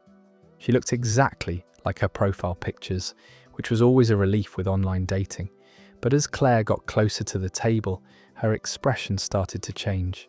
She slowed down and seemed to be studying me more carefully, like she was trying to figure something out. When she reached our table instead of sitting down, she just stood there looking at me with obvious confusion. I stood up to greet her and offered to pull out her chair, but Claire took a step back and asked me how tall I was. When I told her I was 6 feet, she shook her head and said there was no way that was accurate. She insisted I had to be shorter than that, maybe 5'10" at most. Claire pulled out her phone and started looking at my dating profile while I stood there wondering what was happening. She showed me the screen and pointed to where I'd listed my height as 6 feet, then looked back at me and said I was clearly lying about my measurements. I tried to explain that I was definitely 6 feet tall and had been measured recently at a doctor's appointment, but Claire wasn't having it. She said she had very good judgment about height since she was 5 feet 8 herself, and that I was obviously not tall enough to meet her standards. That's when Claire informed me that she only dated men who were at least 6 feet 2, and that anyone shorter than that wasn't worth her time. She said she'd made this rule after wasting time on previous dates with men who turned out to be shorter than she'd expected. I pointed out that even if I was somehow shorter than I thought I was, we'd already agreed to have drinks and get to know each other, so maybe height didn't need to be the determining factor for whether we could have a conversation. Claire disagreed and said physical compatibility was just as important as personality. Claire then I'd never experienced something I'd before. She asked me to stand back to back with her so she could compare our heights directly. When I hesitated, she said this was the only way to prove whether I'd been honest about my measurements on my dating profile. Other customers at the bar were starting to notice our strange interaction, especially when Claire started loudly discussing my height and whether I met her physical requirements. I was getting embarrassed by the attention we were drawing and tried to suggest we just sit down and order drinks. But Claire was determined to settle the height question once and for all. She positioned herself next to me and had a woman at the neighbouring table take a photo of us standing together. She then analysed the picture on her phone, heights against the measuring, our relative background. After studying the photo for several minutes, Claire declared that I was indeed shorter than 6 feet 2 and therefore not suitable for dating. She said she appreciated me taking the time to meet her, but that she didn't want to waste either of our time on someone who didn't meet her physical standards. Claire gathered her purse and headed for the door, pausing only to remind me that I should update my dating profile to be more accurate about my height. She said other women deserved to know exactly what they were getting before agreeing to meet up. I sat at our table for a few minutes processing what had just happened while the bartender came over to ask if I still wanted to order something. I had a drink by myself and went home wondering if I'd just experienced the most superficial rejection of my dating career. Claire texted me later that night with a link to an article about how to measure height accurately, suggesting I might want to get a proper measurement before dating again. She said she hoped I'd find someone who was okay with shorter men. That story is over. Claire basically turned a first date into a police lineup, complete with photographic evidence and precise measurements. The dedication to treating human connection like a height requirement for an amusement park ride is honestly impressive in its shallow commitment. Some people really think love comes with a measuring tape and minimum physical specifications. Our next story introduces us to someone who had a very unusual approach to fine dining. This one's called He Took Me to a Fast Food Drive-Thru, or Tuttregi. I'd been chatting with Tom through a dating app for about 2 weeks, and he seemed really laid back and funny from our text conversations. He worked in construction and seemed like a straightforward, no-nonsense kind of guy, which I found refreshing after dating some overly complicated people. When he asked me out for dinner, I was looking Tom offer forward to getting to know him better, to pick me up at my apartment, which I thought was sweet and old-fashioned.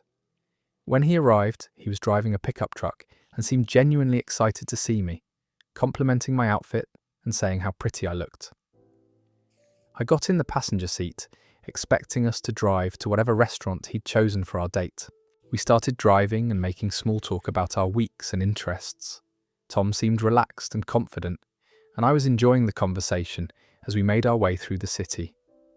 After about 10 minutes of driving, I realised we were heading toward the outskirts of town rather than downtown, where most of the restaurants were located. When I asked Tom where we dinner, he smiled going forward and said he wanted to take me somewhere special that served his favourite food.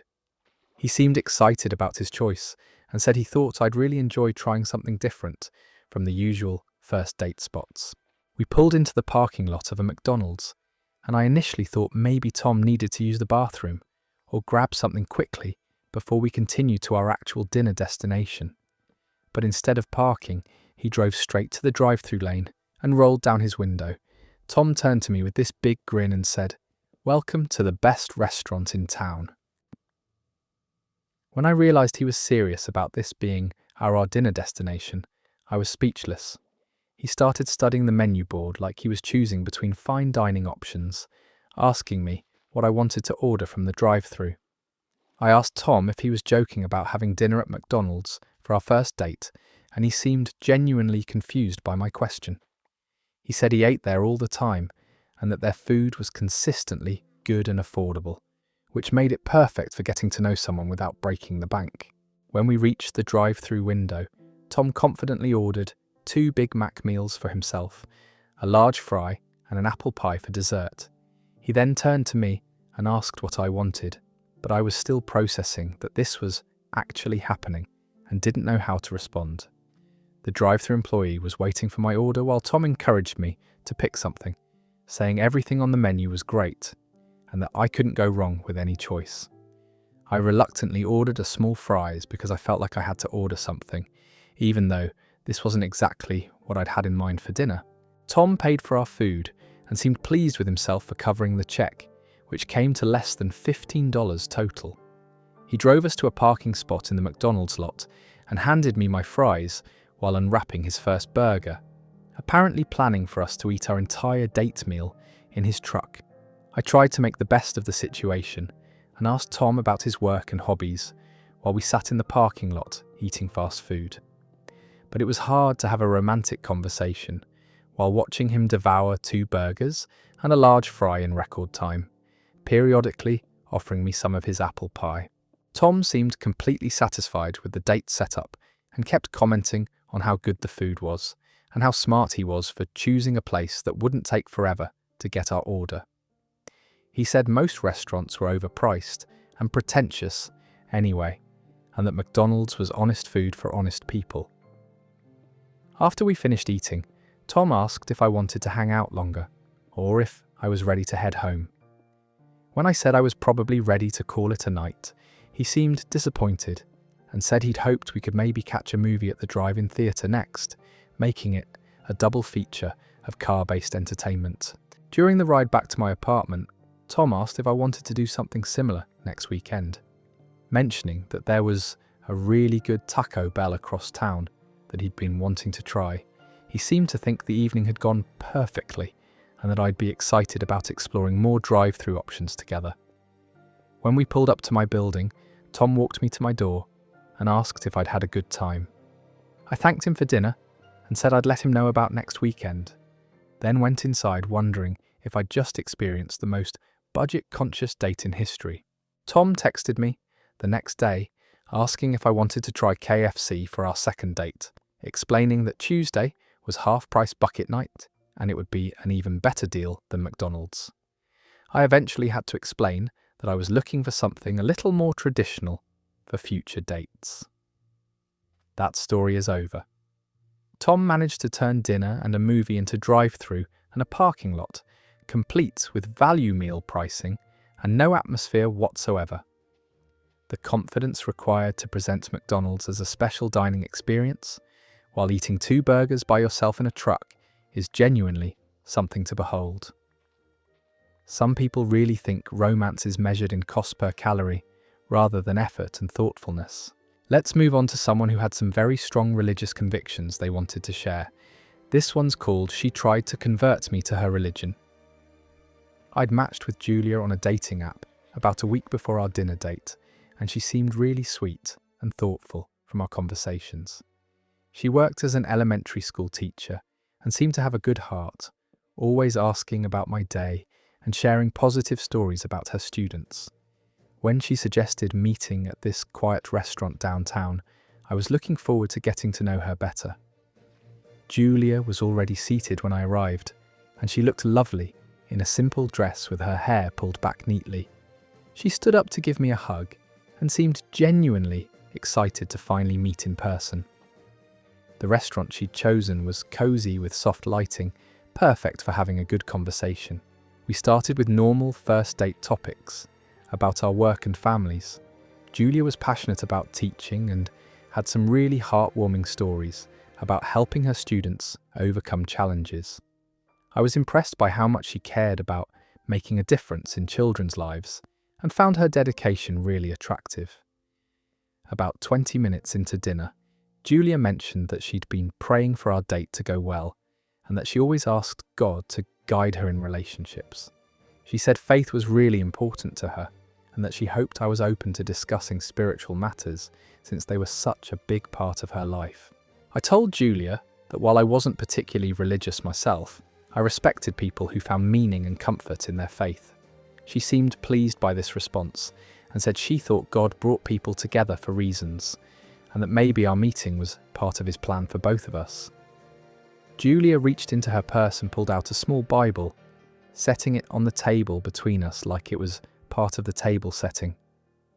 She explained that she always carried it with her because you never knew when you might need guidance or want to share an inspiring passage with someone.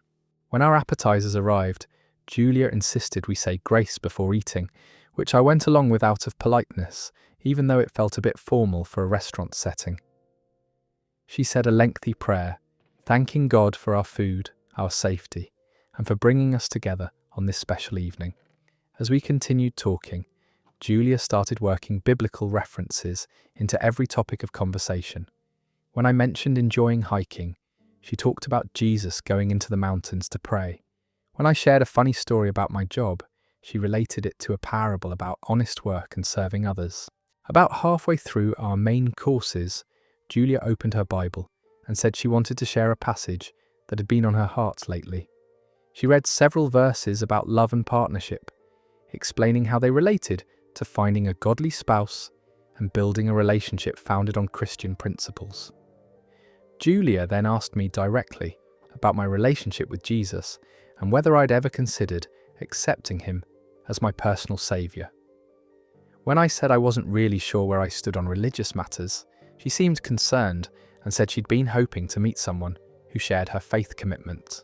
The conversation took a more intense turn when Julia started explaining how important it was for couples to be equally yoked in their spiritual beliefs.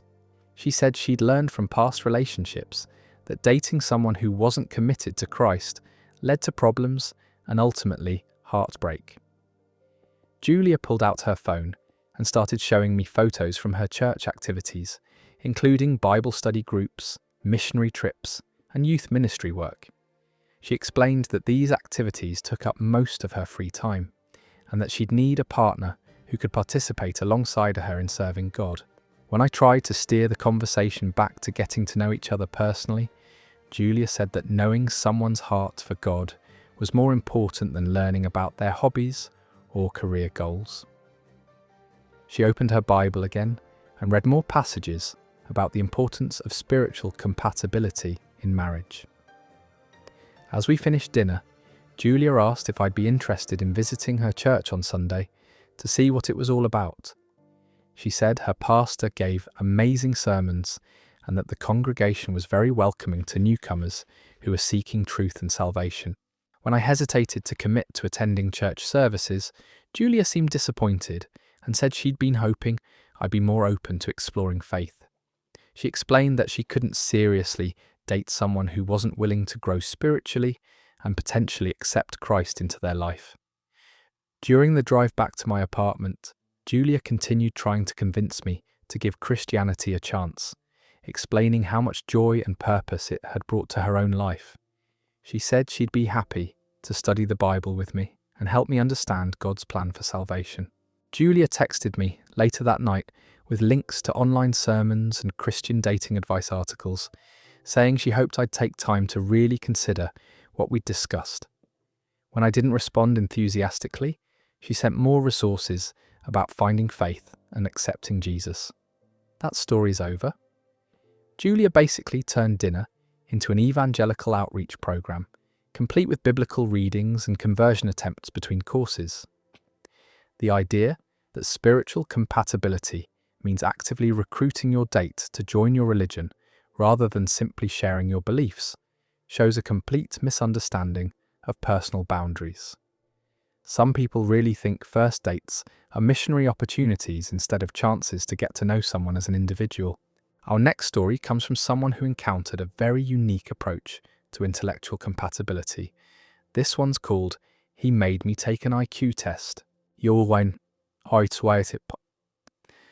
I'd been chatting with Ben through a dating app for about 10 days, and he seemed really smart and ambitious from our conversations.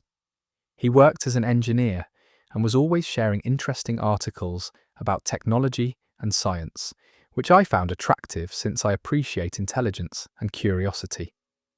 When he suggested meeting for coffee to discuss some topics we'd been texting about, I was excited to have a more in-depth conversation. Ben was already at the coffee shop when I arrived, sitting at a corner table with his laptop open and several printed papers spread out in front of him. He looked exactly like his photos, and seemed focused on whatever he was working on, which I initially assumed was just some work he was finishing up before our date. When I sat down across from him, Ben immediately closed his laptop and gathered up his papers, apologising for being in work mode and saying how excited he was to finally meet me in person. He seemed genuinely enthusiastic and asked what kind of coffee I wanted, offering to go get our drinks while I got settled. We started with normal conversation about our jobs and interests. Ben was clearly very intelligent and had thoughtful opinions about current events and technology trends. I was enjoying the intellectual depth of our discussion and found myself impressed by his analytical thinking and problem-solving approach to various topics. About 30 minutes into our coffee date, Ben mentioned that he'd been thinking about our previous conversations and how well matched we seemed in terms of curiosity and love of learning.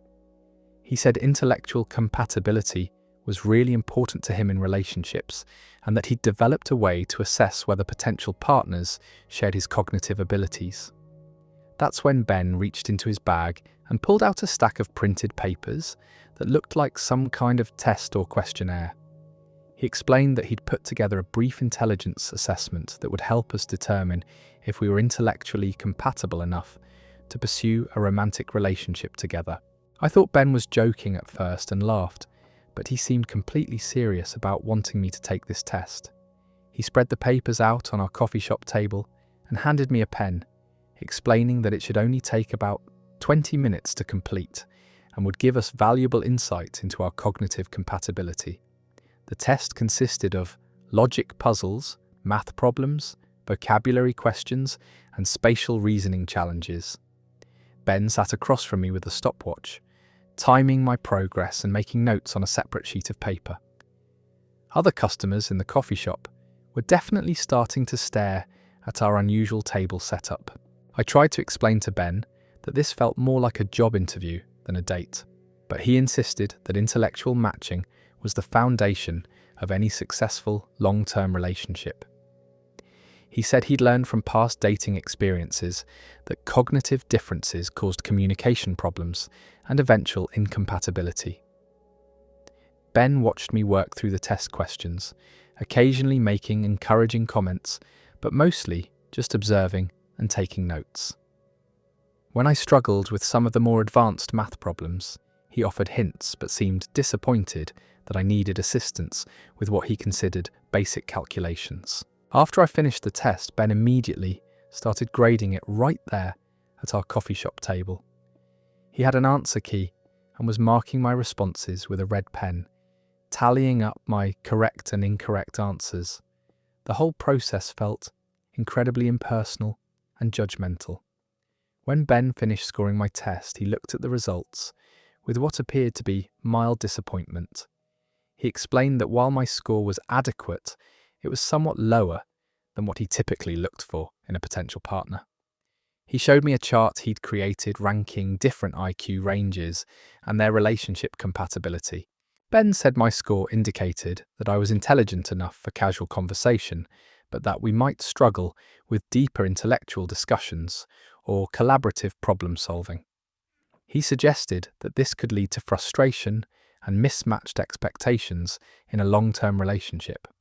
I asked Ben what score he would have needed to see in order to consider me relationship material, and he pulled out his phone to show me results from previous dates. He had actually been giving this same test to every woman he met through dating apps, creating a database of scores and compatibility assessments.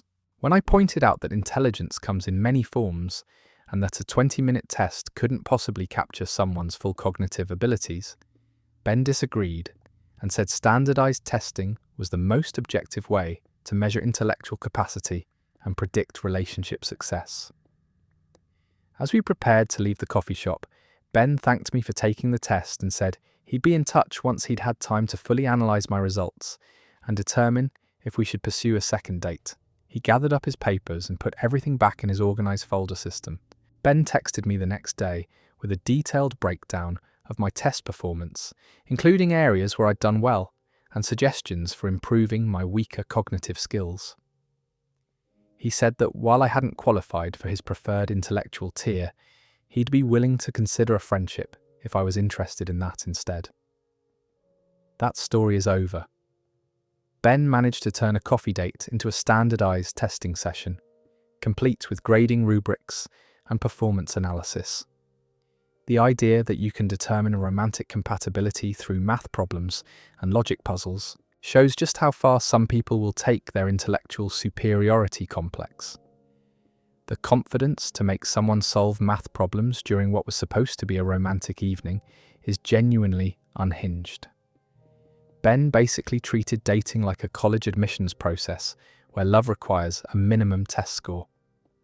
Moving on to another story that shows how some people think dates are opportunities for recruiting unpaid labour. This one's called She Brought Her Ex-Boyfriend Along. I'd been texting with Hannah for about 2 weeks after matching on a dating app, and she seemed really cool from our conversations. She was funny, had interesting hobbies, and we'd been having great chemistry through our messages. When she suggested meeting for dinner at this Italian place she loved, I was genuinely excited to finally meet her in person. I got to the restaurant right on time and told the hostess I was meeting someone for dinner. A few minutes later, I saw Hannah walking toward the entrance, but she wasn't alone. There was a guy with her who looked like he was also dressed for dinner, not just dropping her off or saying goodbye outside. Hannah waved at me as she approached with this guy trailing behind her. She seemed completely comfortable with the situation, like bringing someone else was the most natural thing in the world. When they reached my table, Hannah introduced him as Luke and explained that she'd invited him to join us because she thought it would be fun for us all to hang out together. I was immediately confused and asked if Luke was her brother or maybe a friend who needed a ride. Hannah laughed and said no, Luke was actually her ex-boyfriend, but they'd stayed really close friends after breaking up 6 months ago. She explained that she thought this would be a good way to prove to herself that she'd really moved on and could be friends with him while dating other people. Luke looked just as uncomfortable as I felt, constantly checking his phone and giving short answers when Hannah tried to include him in our conversation. It became clear pretty quickly that he hadn't been enthusiastic about this arrangement either, but Hannah had somehow convinced him it was a good idea. The whole dinner was incredibly awkward because Hannah kept trying to facilitate conversations between Luke and me, like she was hosting some kind of friendship mixer. She'd ask Luke to tell me about his job, then ask me to share stories about my hobbies, all while maintaining this forced cheerfulness about how well we were all getting along. But the weirdest part was that Hannah would occasionally slip into talking to Luke like they were still together. She'd remind him to order something without dairy because of his lactose intolerance, or reference inside jokes from their relationship that obviously meant nothing to me. It was like watching someone practice being broken up while still acting like a girlfriend. Luke tried to excuse himself early, saying he had work in the morning, but Hannah convinced him to stay for dessert. She said this was important for her healing process and that she needed to see if she could handle being around him while focusing on someone new. I felt like I was being used as a prop in her breakup recovery therapy session. When the check came, Hannah looked at me expectantly and said she hoped I didn't mind covering everyone's meals, since I was the one who'd asked her out. Luke immediately offered to pay for himself, but Hannah waved him off and said that wouldn't be fair since he was there as her guest, not mine. I ended up paying for all three of us while feeling like I'd been tricked into funding Hannah's emotional experiment with her ex-boyfriend. As we left the restaurant, Hannah asked if I wanted to all hang out again sometime, maybe catch a movie or go to a bar together as friends. That story is over. Hannah basically used a first date as couples therapy with her ex while expecting someone else to fund the session. The fact that she thought bringing Luke along was a way to prove she'd moved on shows she clearly hadn't moved on at all. Some people really think processing their past relationships is a group activity that strangers should happily participate in. Let's dive into another disaster that shows how some people have very creative approaches to problem solving. This one's called He Asked Me to Pay for His Parking Ticket. I'd been chatting with Scott through a dating app for about a week, and he seemed like a fun, easygoing guy from our conversations. He worked in sales and always had amusing stories about his customers and co-workers. When he suggested meeting for drinks at this popular bar downtown, I was looking forward to finally meeting him in person. Scott was waiting for me when I arrived at the bar, and he seemed genuinely excited to see me. He'd managed to snag us a good table despite the busy Friday night crowd, and he immediately ordered us a round of drinks while we settled in for what I hoped would be a fun evening of getting to know each other. We started with normal first date conversation about our jobs and weekend plans. Scott was charming and funny, with a good sense of humour about the ridiculous situations he encountered in his sales job. I was enjoying myself and feeling like we had good chemistry when Scott's mood suddenly shifted. About an hour into our date, Scott's phone started buzzing with what appeared to be some kind of automated notification. He checked it and immediately looked stressed, running his hands through his hair and muttering something under his breath about bad timing. When I asked if everything was okay, Scott explained that he'd just received a text reminder about a parking ticket he'd gotten earlier that week. He said the fine was due tomorrow and he'd completely forgotten about it until just now, which was stressing him out because he couldn't afford to have it go into collections. Scott pulled out the physical ticket from his wallet and showed me the violation notice. It was for parking in a loading zone downtown, and the fine was $85. He seemed genuinely frustrated about the whole situation and kept apologising for letting it distract him from our date. I expressed sympathy because parking tickets are always annoying, especially when you're dealing with the confusing downtown parking rules. Scott seemed grateful that I was being understanding about his stress and said most people don't realise how these little unexpected expenses can really mess up your budget. That's when Scott looked at me with this hopeful expression and said he'd just realised something. He pointed out that since I'd suggested meeting at this particular bar, and since the parking situation downtown was so complicated, it was kind of indirectly my fault that he'd gotten the ticket in the first place. I was completely confused by this logic and asked Scott to explain how my restaurant suggestion had caused him to park illegally. He said that if I hadn't picked this specific location, he would have parked somewhere else and never gotten the violation. So in a way, I was partially responsible for his parking ticket. Scott then asked if I'd be willing to split the cost of the ticket with him, since we were both kind of responsible for the situation. He said $42.50 wasn't that much money, and it would really help him out, while also acknowledging my role in creating the parking problem. When I pointed out that I hadn't forced him to park in a loading zone, and that parking legally was his responsibility, regardless of where we met, Scott got defensive. He said he was just trying to find a creative solution to a problem that affected both of us, since his stress about money was obviously impacting our date.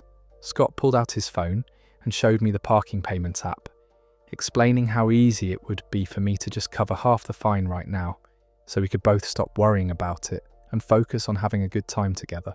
I told Scott that while I understood parking tickets were frustrating, I wasn't going to pay for his violation, since I hadn't been involved in his decision about where to park. He seemed disappointed and said he thought I'd be more willing to help solve problems as a team. The rest of our drinks were awkward because Scott kept bringing up the parking ticket and how much it was going to impact his budget for the rest of the month.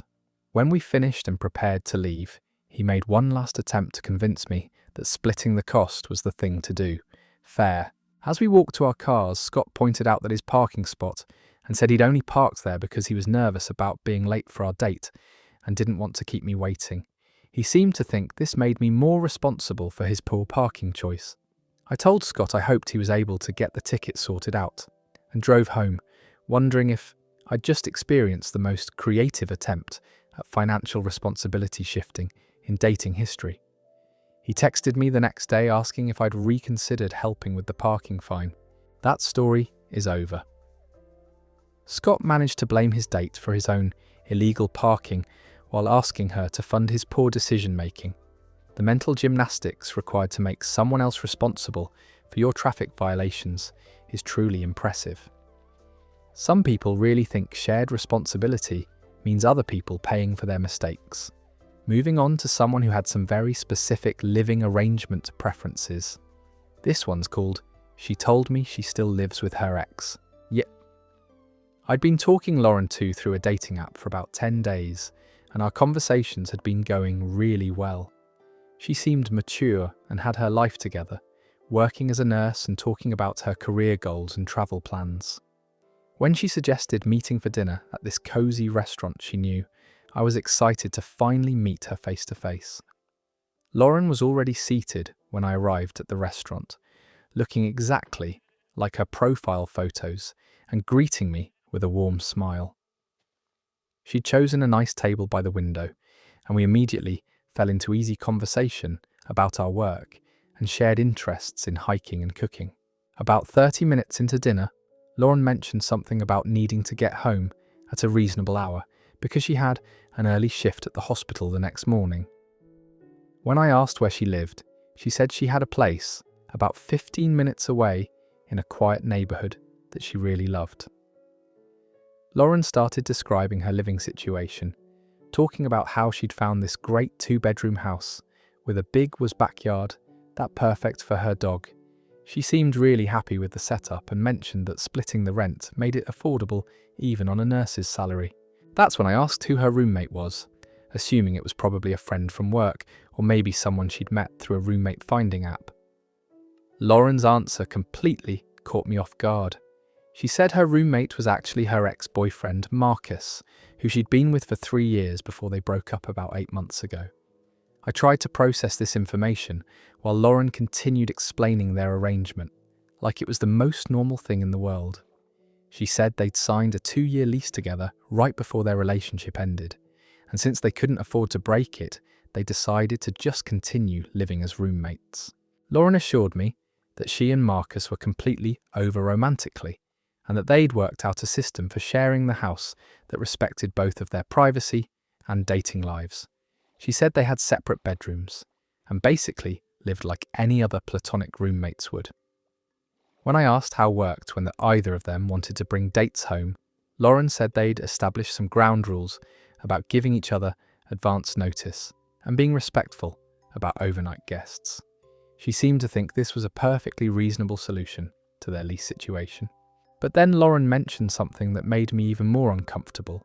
She said that even though they had separate bedrooms, she and Marcus still shared the master bedroom most nights because it had the more comfortable bed and better air conditioning. She explained that they'd gotten used to sleeping in the same bed during their relationship, and that just felt weird to change because they weren't dating anymore. I asked Lauren if she really thought it was appropriate to share a bed with her ex-boyfriend while trying to date other people.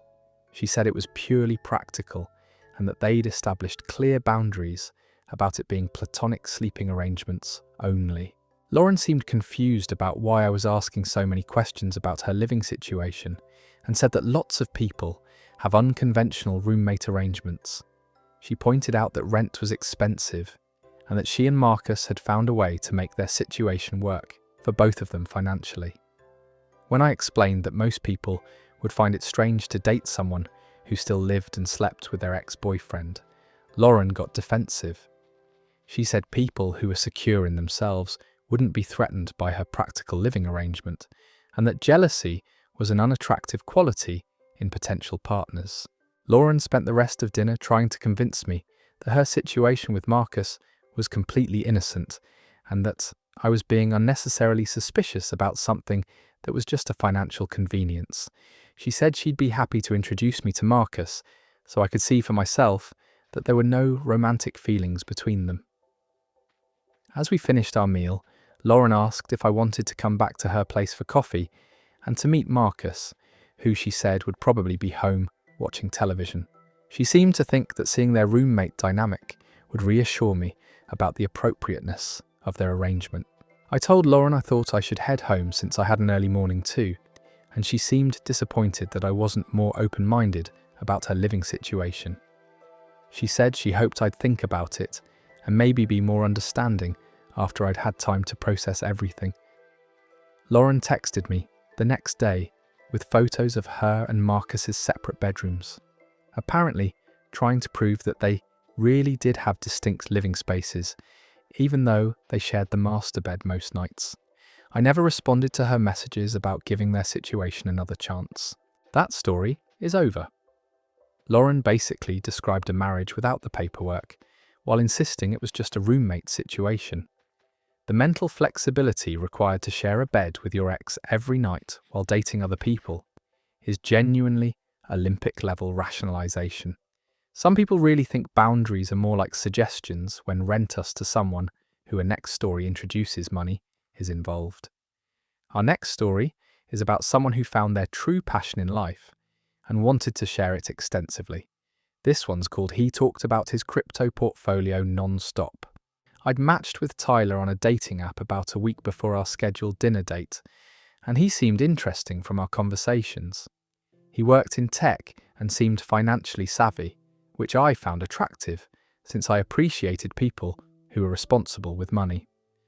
When he suggested meeting at this trendy restaurant downtown, I was looking forward to learning more about him.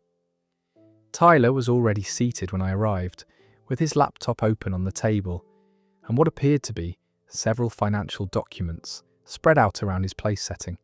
He looked up from his screen when I approached and seemed excited to see me, quickly closing his laptop and gathering up his papers. We started with normal first date conversation about our jobs and interests. Tyler seemed really enthusiastic about his work in software development and had some interesting insights about the tech industry. I was enjoying our discussion when Tyler mentioned that he'd been exploring some investment opportunities that were really changing his financial outlook. That's when Tyler pulled his laptop back out and said he wanted to show me something exciting he'd been working on. He opened up what appeared to be a cryptocurrency tracking app with multiple charts and graphs displaying various coin prices and portfolio performance over time. Tyler launched into a detailed explanation of his investment strategy, showing me how he'd diversified across different types of cryptocurrency and the research he'd done into blockchain technology. He seemed genuinely passionate about the subject and was eager to share his knowledge with someone who might appreciate his financial insights. But what started as an interesting conversation about investing quickly turned into a 2-hour lecture about digital currency markets, mining operations, and Tyler's theories about which coins were positioned for massive growth in the coming months. Tyler pulled out printed charts and graphs from his briefcase, spreading them across our dinner table like we were in a financial planning meeting. He walked me through his entire portfolio, explaining his reasoning for each investment and showing me the profit and loss statements for different trading strategies he'd tried. Our appetizers arrived while Tyler was deep into explaining the technical differences between various blockchain platforms. He barely paused to take a bite before diving into his predictions about regulatory changes and how they might impact cryptocurrency values in different international markets. When I tried to change the subject to something more personal, Tyler would somehow relate it back to his crypto investments. I mentioned loving to travel, and he immediately started talking about how his Bitcoin gains were going to fund a trip to El Salvador to visit Bitcoin Beach and learn about their digital currency adoption. Tyler showed me YouTube videos on his phone of cryptocurrency influencers explaining market trends, pausing the videos to add his own commentary about why he agreed or disagreed with their analysis. Other restaurant customers were starting to stare at our table, covered in financial documents and charts. During our main course, Tyler pulled out his phone to check current market prices and got visibly excited about some gains one of his coins was experiencing. He started calculating his theoretical profits out loud and explaining how this particular investment was validating his research and market timing skills. The breaking point came when Tyler asked our waiter to take a photo of us with his portfolio charts spread out on the table. He said he wanted to document this moment because his investments were performing so well, and he thought I might want to remember being there when he shared his success with me. When dessert arrived, Tyler opened his laptop again and started showing me his trading platform, explaining how he monitored market movements throughout the day and made buy and sell decisions based on technical analysis patterns he'd learned from online courses.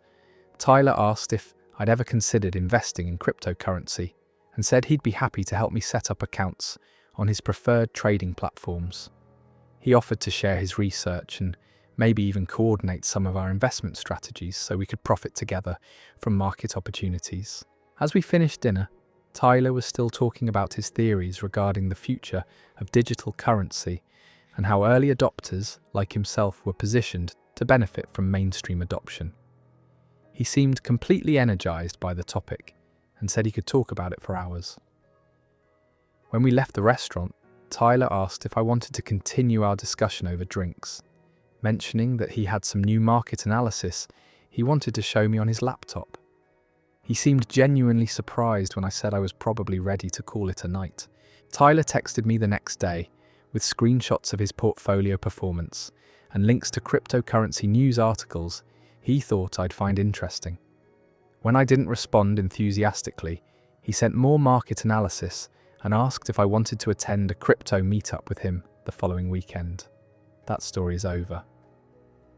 Tyler managed to turn dinner into a TED talk about digital currency while treating his date like a potential business partner.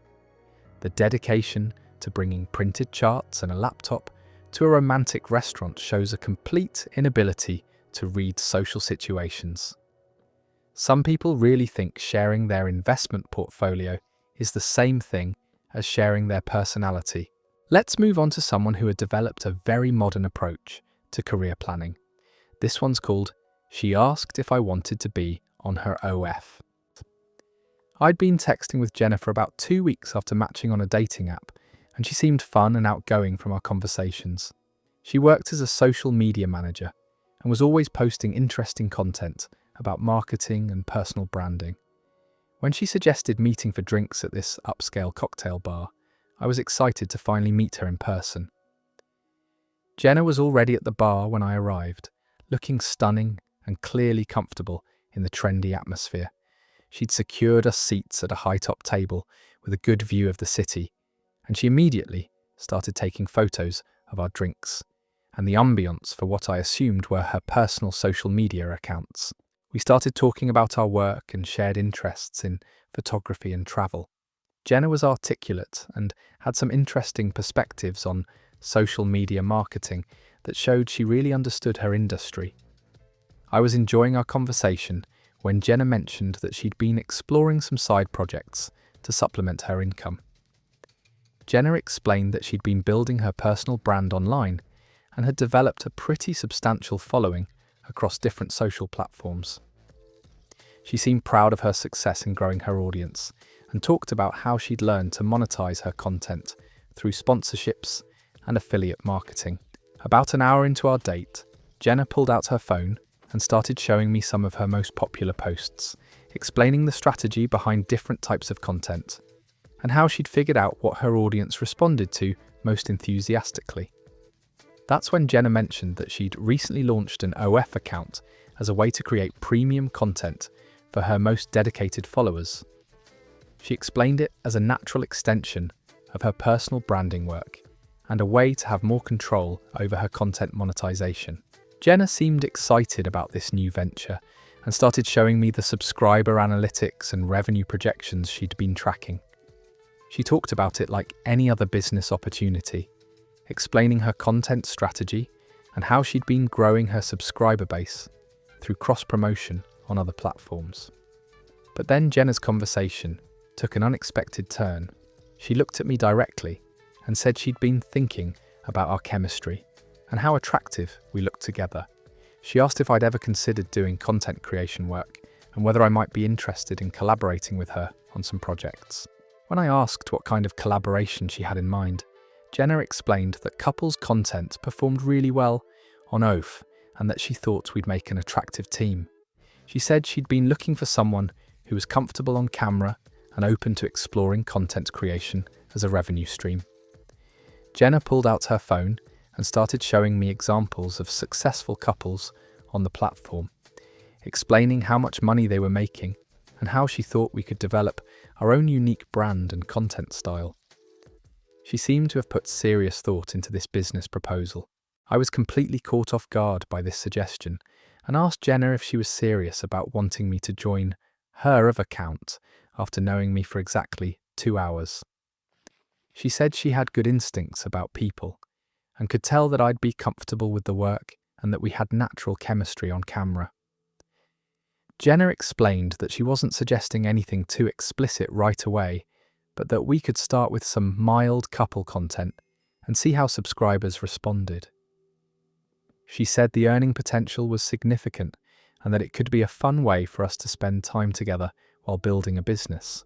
When I seemed hesitant about the whole idea, Jenna assured me that everything would be professional and that she had experience managing content creation projects. She said she'd handle all the technical aspects and marketing, while I'd just need to be comfortable being photographed and filmed. Jenna asked if I'd be willing to do a test shoot with her that weekend to see how we work together on camera. She said we could start with some innocent content and gradually work up to more intimate material once we were both comfortable with the process. The rest of our drinks were awkward because Jenna kept bringing up different content ideas and revenue sharing arrangements she'd been thinking about. She seemed to view our potential relationship primarily as a business opportunity rather than a romantic connection. As we prepared to leave the bar, Jenna said she hoped I'd seriously consider her offer because she thought we could make really good money together. She handed me her business card and said I should check out her existing content to get a better sense of her brand and production quality. Jenna texted me the next day with links to her OF account and some market research about couples content performance. When I didn't respond enthusiastically, she sent follow-up messages about different collaboration options and potential earning timelines. That story's over. Jenna basically conducted a disgusting job interview for an adult content position while disguising it as a first date. The confidence to pitch someone on joining your oath before you've even finished your first cocktail together is genuinely insane. Some people really think romance and business partnerships are the same thing when money's involved, especially dirty money. Moving on to someone who had very traditional views about modern relationships. This one's called, "He told me he doesn't believe in women having jobs." I'd been chatting with Alex through a dating app for about 10 days, and he seemed charming and old-fashioned from our conversations. He and always worked in finance, used polite language, opening doors in his profile photos, and seeming like a real gentleman. When he suggested taking me to dinner at an upscale steakhouse, I was impressed by his willingness to plan something special. Alex was waiting for me when I arrived at the restaurant, looking handsome in a suit and tie. He stood up immediately when he saw me, pulled out my chair, and seemed genuinely pleased that I'd dressed up for the occasion. The restaurant was elegant and romantic, exactly the kind of place that showed he'd put thought into making a good impression. We started with sophisticated conversation about our backgrounds and interests. Alex was well educated and articulate, with interesting opinions about current events and culture. He asked thoughtful questions about my family and seemed genuinely interested in getting to know me as a person. About halfway through our appetizer, Alex mentioned how refreshing it was to meet a woman who seemed to have good values and traditional sensibilities. He said too many modern women had lost touch with what really mattered in relationships and family life. When I asked him to explain what he meant by traditional values, Alex said he believed in complementary gender roles, where men and women each contributed their natural strengths to building a successful partnership. He seemed passionate about this topic and eager to share his philosophy about relationships. Alex explained that he thought men were naturally designed to be providers and protectors, while women were gifted with nurturing instincts and homemaking abilities. He said the most successful couples were ones where each partner embraced their biological purpose rather than fighting against natural tendencies. I mentioned that I really enjoyed my career in marketing and found a lot of fulfillment in my professional accomplishments. Alex nodded politely, but then said he thought work was often a distraction that prevented women from focusing on their true calling as wives and mothers. That's when Alex asked me directly how I felt about the possibility of leaving my career behind if I met the right man and got serious about starting a family. He said he was looking for someone who would be willing to prioritize home and family over professional ambitions. When I explained that I'd worked hard to build my career and wasn't interested in giving it up, Alex seemed disappointed. He said he understood that society had convinced women they needed careers to be fulfilled, but that he'd seen how much happier women were when they embraced their natural roles as homemakers. Alex started sharing examples of couples he knew where the wife had quit working after marriage and how much more harmonious their relationships were compared to dual career couples. He seemed genuinely convinced that working women were missing out on true happiness and fulfillment. During our main course, Alex asked me to consider the possibility that I might change my mind about work once I experienced the joy of being supported by a man who truly cherished and provided for me. He said most women just needed to meet the right kind of traditional man to realize what they'd been missing. Alex explained his ideal relationship dynamic, where he would handle all financial decisions and career planning, while his wife focused on creating a beautiful home environment and raising children. He said this arrangement allowed both partners to excel in their natural areas of strength.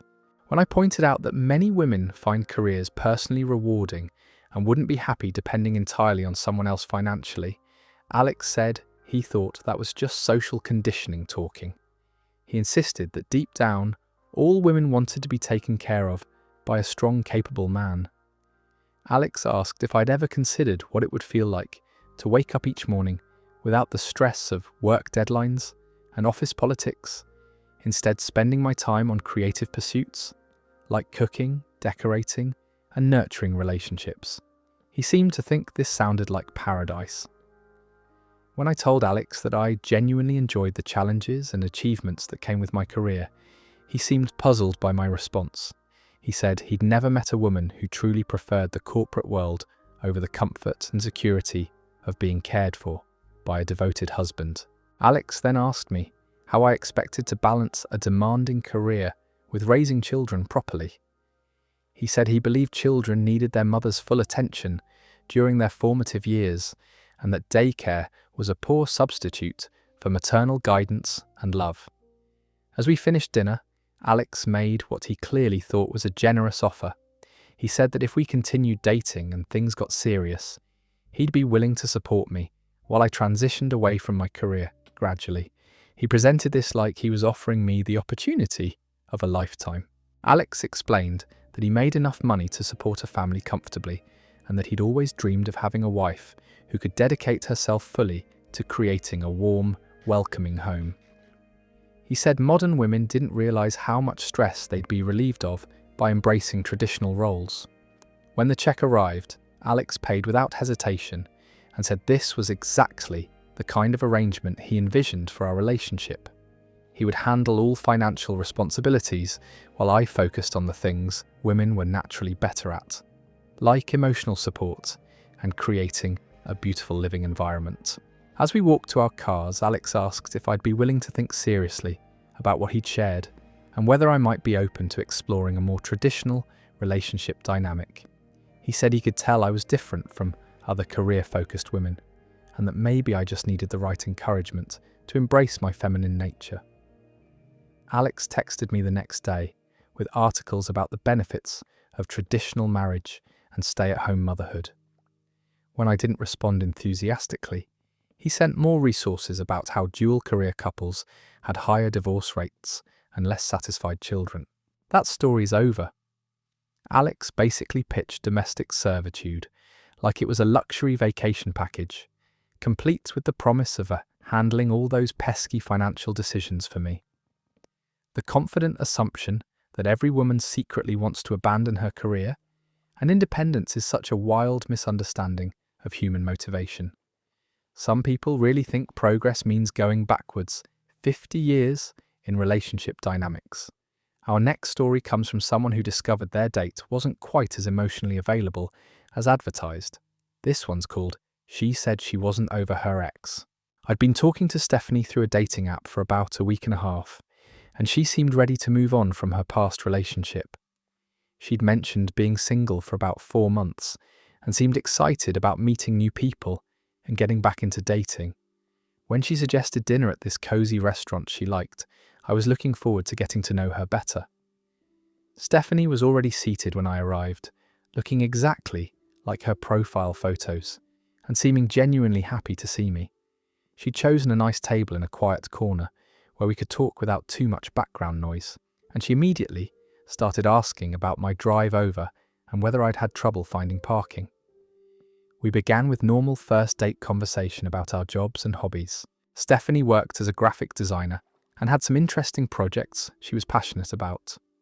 I was enjoying learning about her creative process when she mentioned that her ex-boyfriend had always been supportive of her artistic pursuits. I didn't think much of the comment at first, since people naturally reference their past experiences when getting to know someone new.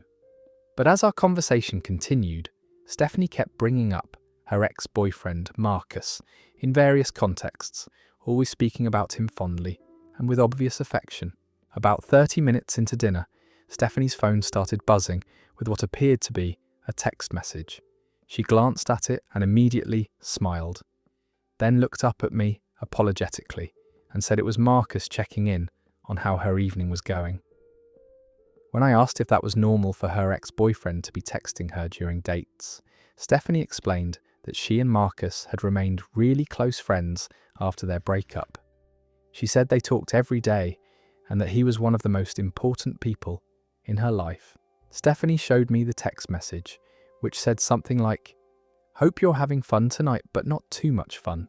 She laughed and said Marcus was always protective of her and worried about her dating other people because he knew how sensitive she was. I asked Stephanie why Marcus was so concerned about her dating life if they were truly just friends now. She said he still cared about her deeply and that their relationship had ended due to timing issues rather than any problems between them personally. That's when Stephanie's phone rang and she saw that it was Marcus calling. She looked at me and said she should probably answer because he usually didn't call unless something was important. She picked up the phone right there at our table and started talking to him. The conversation lasted about 5 minutes, during which I sat there listening to one side of what sounded like a very intimate discussion about feelings and daily life updates. Stephanie was using a soft, affectionate tone that seemed much more romantic than friendly. When Stephanie hung up, she apologized for the interruption and explained that Marcus had been having a difficult day at work and needed someone to talk to. She said he'd always turn to her for emotional support, and she couldn't just abandon him now that they weren't dating. I asked Stephanie directly if she was still in love with Marcus, and she paused for a long time before answering. Finally, she admitted that her feelings for him were complicated, and that she wasn't entirely sure she was ready to move on to someone new. Stephanie said she'd thought going on dates would help her figure out whether she was truly over Marcus or just going through the motions of trying to move forward. She seemed to be using our dinner as some kind of emotional litmus test for her readiness to date. As we continued eating, Stephanie kept checking her phone for messages from Marcus and occasionally smiling at whatever he was sending her. It was clear that her attention was divided between our conversation and whatever ongoing communication she was having with him. During dessert, Stephanie's phone rang again, and this time she answered it immediately without asking if I minded. She told Marcus that she missed him too, and that she'd call him when she got home to continue their conversation. After hanging up, Stephanie looked at me with what appeared to be genuine regret and said she was sorry for not being fully present during our date. She admitted that she probably wasn't ready to be dating other people yet, and that it wasn't fair to either of us to pretend otherwise. As we prepared to leave the restaurant, Stephanie said she hoped I understood that her situation with Marcus was complicated, and that she needed more time to sort out her feelings before she could give anyone else the attention they deserved. Stephanie texted me the next day to thank me for being understanding about her emotional confusion. She said she was going to take a break from dating until she figured out whether she wanted to work things out with Marcus or truly move forward with someone new. That story is over. Stephanie basically brought Marcus along on our date through constant phone communication, while using me as a sounding board for her relationship confusion. The honesty about not being ready was refreshing, but maybe figure that out before swiping right on dating apps. Some people really think dates are free therapy sessions for processing their feelings about other people. Let's move on to someone who needed constant validation about their appearance.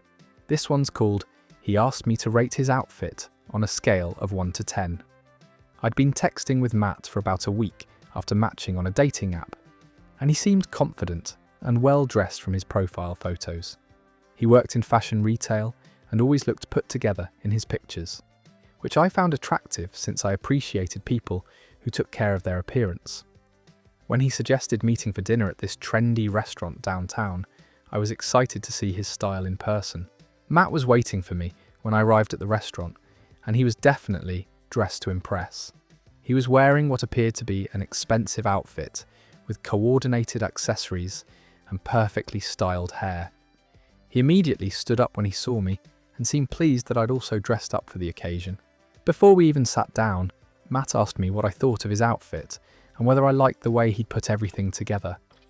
He seemed genuinely eager for my feedback and started pointing out specific details like his watch, shoes, and the way he'd styled his hair. I complimented Matt on looking nice, which seemed to make him happy, but then he asked me to be more specific about what I liked best about his appearance. He wanted detailed feedback about each element of his outfit and how well they worked together as a cohesive look.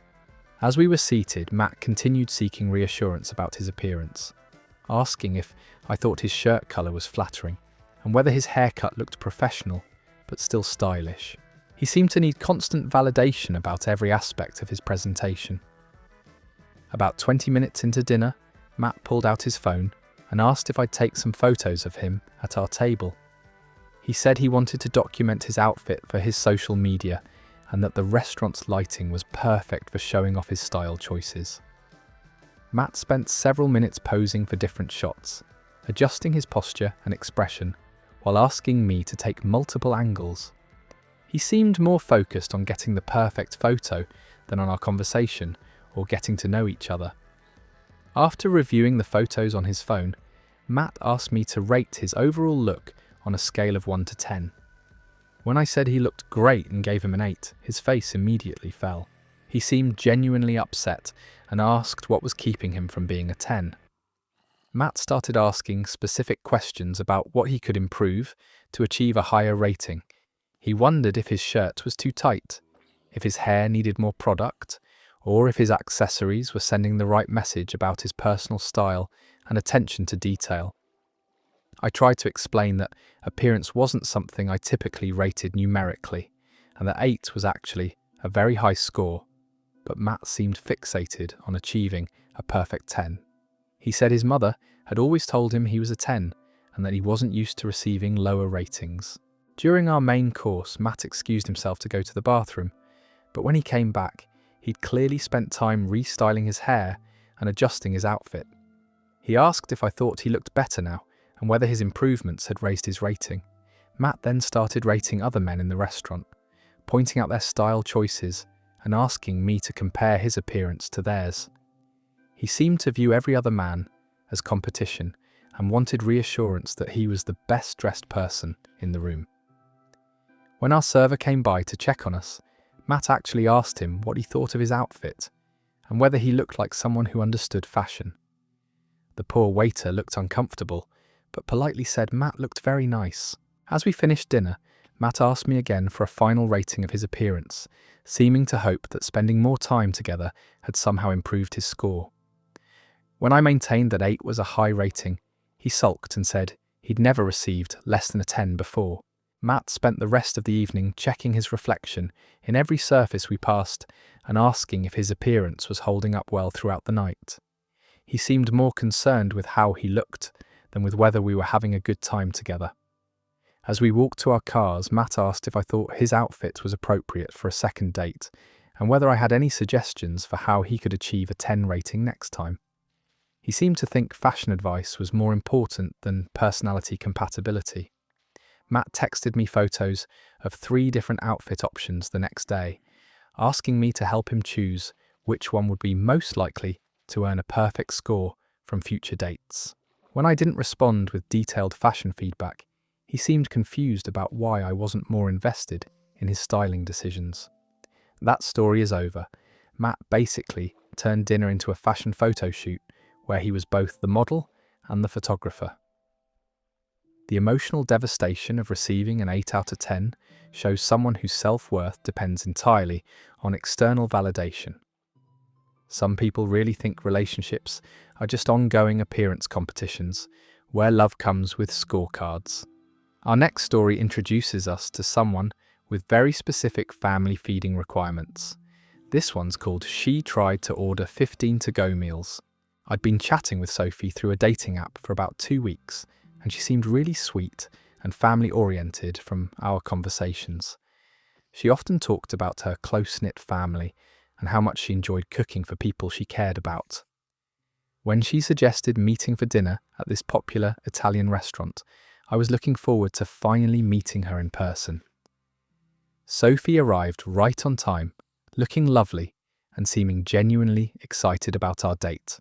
She'd chosen a great restaurant with an extensive menu, and we immediately started talking about the different dishes and what looked appealing to both of us. We had normal first date conversation about our jobs and interests while looking over the menu. Sophie seemed down to earth and had funny stories about her work as an elementary school teacher. I was enjoying getting to know her when our server came over to take our orders.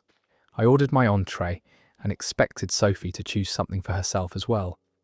Instead, she started asking the server detailed questions about portion sizes and whether the restaurant offered family-style meals that could feed multiple people.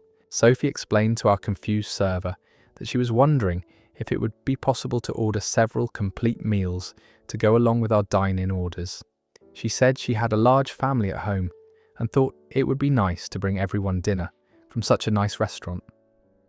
The server asked how many additional meals Sophie was thinking about, and she started counting on her fingers while listing family members. She mentioned her parents, 3 siblings, 2 grandparents, several aunts and uncles, and apparently wanted to order complete meals for at least 15 people.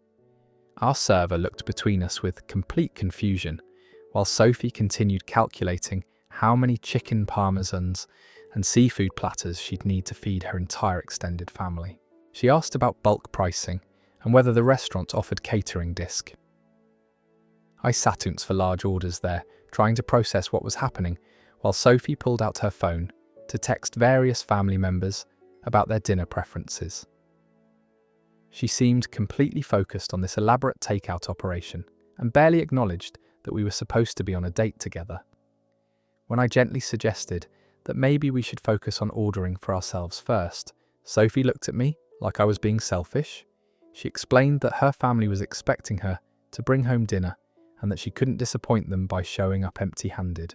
The server was clearly overwhelmed by this unexpected catering request and went to get the manager, who came over to explain that they weren't really set up for orders of that size without advance notice. Sophie seemed frustrated and asked if they could at least prepare 10 meals to go. After 20 minutes of negotiations about family meal logistics, Sophie finally ordered something for herself, but she spent the rest of dinner on her phone, coordinating with relatives about backup dinner plans, since the restaurant couldn't accommodate her takeout needs. That story is over.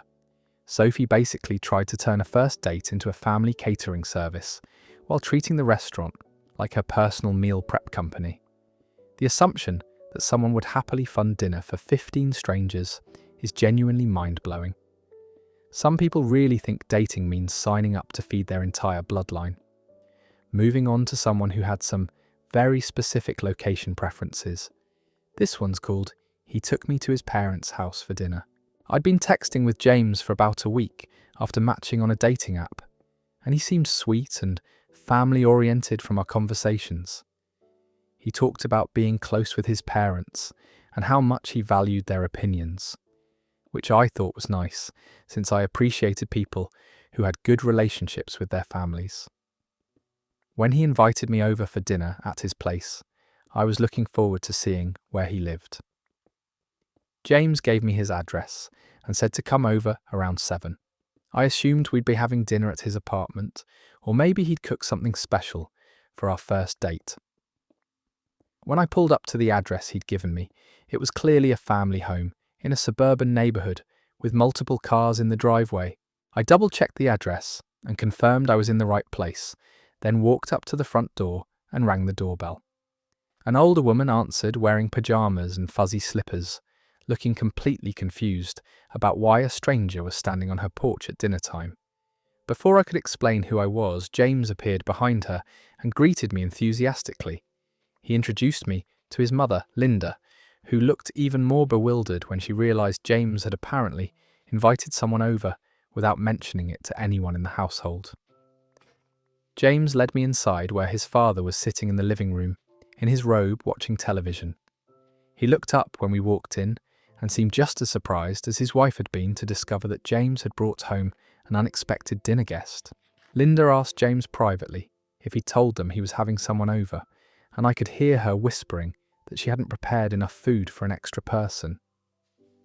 James seemed oblivious to the awkwardness he'd created and cheered just eat together, as Felice suggested we all. Dining room table was set for one big family, the three people with what appeared to be leftover casserole and some vegetables that had clearly been planned as a quiet family meal. Linda scrambled to find an extra plate and chair while apologising for not having something more impressive to serve. During dinner, James's parents kept asking me polite questions while shooting confused looks at their son. It was obvious they had no idea I was coming and were trying to be hospitable while figuring out what was happening in their own house. James seemed completely comfortable with the arrangement and kept talking about how great it was that I was getting to meet his family so early in our relationship. He appeared to think this was a perfectly normal first date setup, rather than an incredibly awkward ambush. After dinner, James suggested we watch a movie in the family room, but his parents clearly wanted their evening routine back. They politely excused themselves and disappeared upstairs, leaving James and me on their couch surrounded by family photos and his childhood memorabilia. When I finally left that evening, Linda walked me to the door and quietly apologised for not having prepared a proper meal. She seemed embarrassed about the whole situation and said she hoped I'd understand that they weren't expecting company. That story is over. James essentially kidnapped his parents' quiet Tuesday night and turned it into an unwilling dinner party. The fact that he thought surprising his family with an unannounced guest was romantic rather than inconsiderate shows a serious disconnect from social norms. Poor Linda probably spent the whole evening wondering what other surprises her son might spring on them. Let's dive into someone who had very specific physical requirements they needed to verify immediately. This one's called She Said She Only Dates Guys with Six-Pack Abs. I'd matched with Melissa on a dating app about a week before our dinner date, and she seemed really into fitness from her profile photos.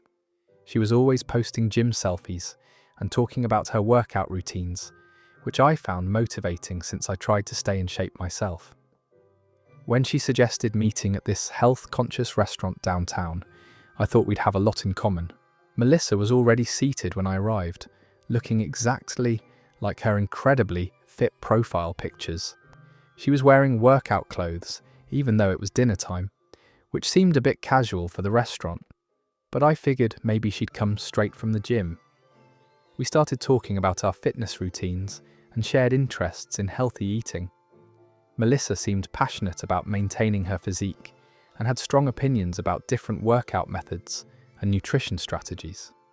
I was enjoying the conversation when she started asking more specific questions about my exercise habits to know exactly. Melissa wanted how often I went to the gym, what my body fat percentage was, and whether I followed a strict diet plan. She seemed to be conducting some kind of fitness interview rather than getting to know me as a person. About 30 minutes into dinner, Melissa looked me up and down carefully and said she needed to ask me something important. She explained that physical compatibility was crucial to her and that she had specific standards for the men she dated. That's when Melissa asked me directly if I had visible abdominal muscles. When I said I worked out regularly, but wasn't sure if I had what she'd consider a six-pack, she seemed disappointed and said she really needed to see proof before we continued with the evening. Melissa then did something that completely shocked me. She asked if I would lift up my shirt right there in the restaurant so she could evaluate my core muscle definition. She seemed completely serious about this request and said it would only take a few seconds. I looked around the restaurant at all the other customers and told Melissa I wasn't comfortable lifting my shirt in public. She seemed frustrated and said she didn't understand why I was being modest if I had nothing to hide. Melissa suggested we could go outside so I could show her my abs in the parking lot, where it would be more private. She said she'd wasted too much time on dates with men who weren't as fit as they'd claimed to be, and she needed to verify my fitness level before investing more time in getting to know me. When I continued to refuse her inspection request, Melissa said she couldn't continue the date without confirmation that I met her physical standards. She explained that she only dated men with visible six-pack abs, and that anything less than that was a deal breaker for her. Melissa pulled out her phone and showed me photos of her ex-boyfriends, all shirtless and displaying impressive muscle definition. She said these were examples of the fitness level she expected from potential partners and asked if I thought I could measure up to their physiques. As our main courses arrived, Melissa was still trying to convince me to prove my abs to her. She offered to show me her own core muscles as encouragement, apparently thinking this would motivate me to participate in her fitness evaluation process. When I explained that I thought getting to know each other's personalities was more important than comparing abdominal muscles, Melissa disagreed. She said physical attraction was the foundation of any successful relationship, and that compatibility started with shared commitment to fitness. Melissa spent the rest of dinner talking about her workout schedule and asking if I'd be willing to train with her regularly if we continued dating. She seemed to view relationships primarily as fitness partnerships rather than emotional connections. As we finished eating, Melissa made one final request for me to lift my shirt, saying she'd really enjoyed our conversation but needed to see my abs before agreeing to a second date. When I declined again, she seemed genuinely confused about why I wasn't willing to prove my fitness credentials. That story is over. Melissa basically turned dinner into a fitness inspection where she demanded proof of core strength before dessert. The confidence to ask someone to strip in a restaurant for abdominal evaluation is genuinely unmatched. Some people really think dating is a bodybuilding competition instead of getting to know someone's actual personality. Our next story introduces us to someone with some very unconventional hobbies they were proud to share. This one's called He Spent the Date Bragging About Shoplifting. I'd been chatting with Adam through a dating app for about 10 days, and he seemed edgy and adventurous from our conversations. He worked in retail and always had interesting stories about customer interactions and workplace drama. When he suggested meeting for drinks at this dive bar downtown, I was curious to learn more about his rebellious side. Adam was already at the bar when I arrived, sitting at a corner table with a confident smirk that made him seem mysterious and intriguing. He immediately started telling me stories about his day and the interesting characters he'd encountered, which I found entertaining since he had a good sense of humour about people.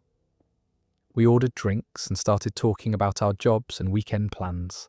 Adam seemed really comfortable in the grungy bar atmosphere and had funny observations about the other customers and bartender. I was enjoying his edgy perspective when he started sharing more details about his work in retail. About 20 minutes into our conversation, Adam mentioned that working in retail had taught him a lot about security systems and loss prevention strategies. He seemed proud of his insider knowledge about store layouts and surveillance blind spots. That's when Adam pulled a small bottle of expensive cologne out of his jacket pocket and set it on our table. He grinned and said he'd picked it up during his lunch break, but when I asked if he'd bought it, he laughed and said he never paid for anything he could get for free. Adam explained that shoplifting was like a hobby for him and that he'd gotten really good at taking things without getting caught. He seemed to think this was an impressive skill that would make him more interesting and attractive as a potential partner. I was completely shocked and asked Adam if he was seriously telling me he'd stolen the cologne. He seemed surprised by my reaction and said shoplifting was no big deal, that big corporations made so much money they wouldn't even notice a few missing items. Adam started showing me other things he'd taken from various stores over the past few weeks. He had jewellery, electronics, and clothing items that he'd apparently stolen systematically from the city. Different retailers around. He talked about shoplifting like it was an extreme sport, describing the adrenaline rush he got from walking out of stores with unpaid merchandise. Adam said the thrill of getting away with theft made him feel alive, and that most people were too scared to take what they wanted from life. When I expressed concern about the legal consequences of stealing, Adam waved off my worries and said he'd never been caught because he was too smart for store security. He seemed to think his criminal success made him more attractive and dangerous in a good way. Adam asked if I'd ever considered trying shoplifting myself and offered to teach me his techniques for avoiding cameras and security tags.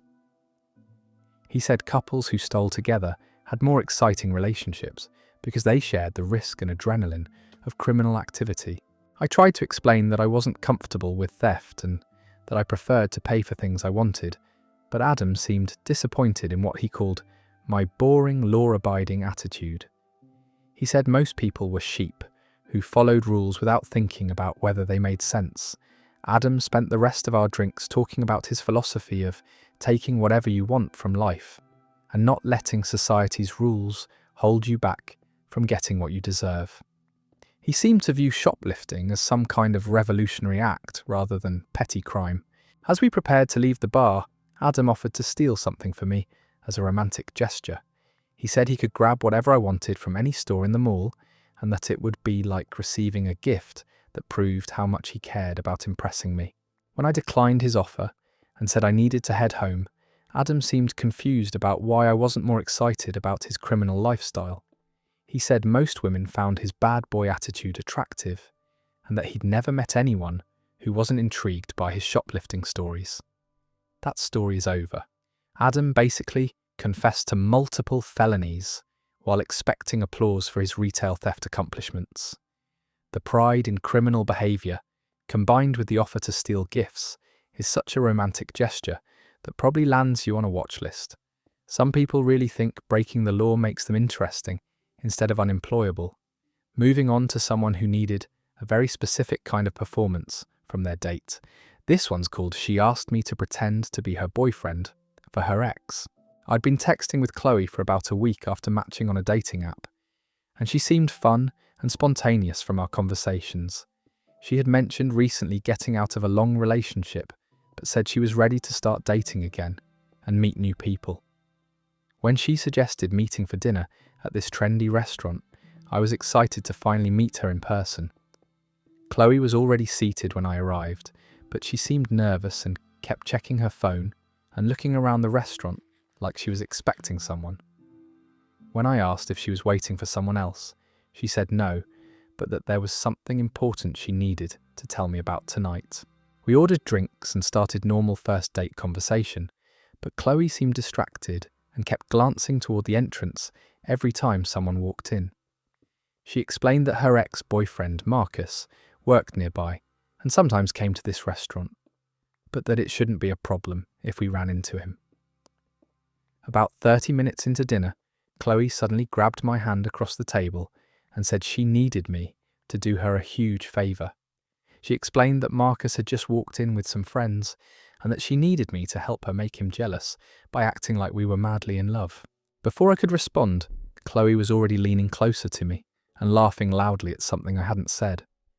She was putting on this exaggerated performance of being completely smitten, touching my arm and gazing into my eyes like we were in some kind of romantic movie. Chloe whispered instructions to me about how to act, saying I should put my arm around her and maybe kiss her cheek when Marcus walked by our table. She seemed to have this whole scenario planned out and was directing me like I was an actor in her personal drama.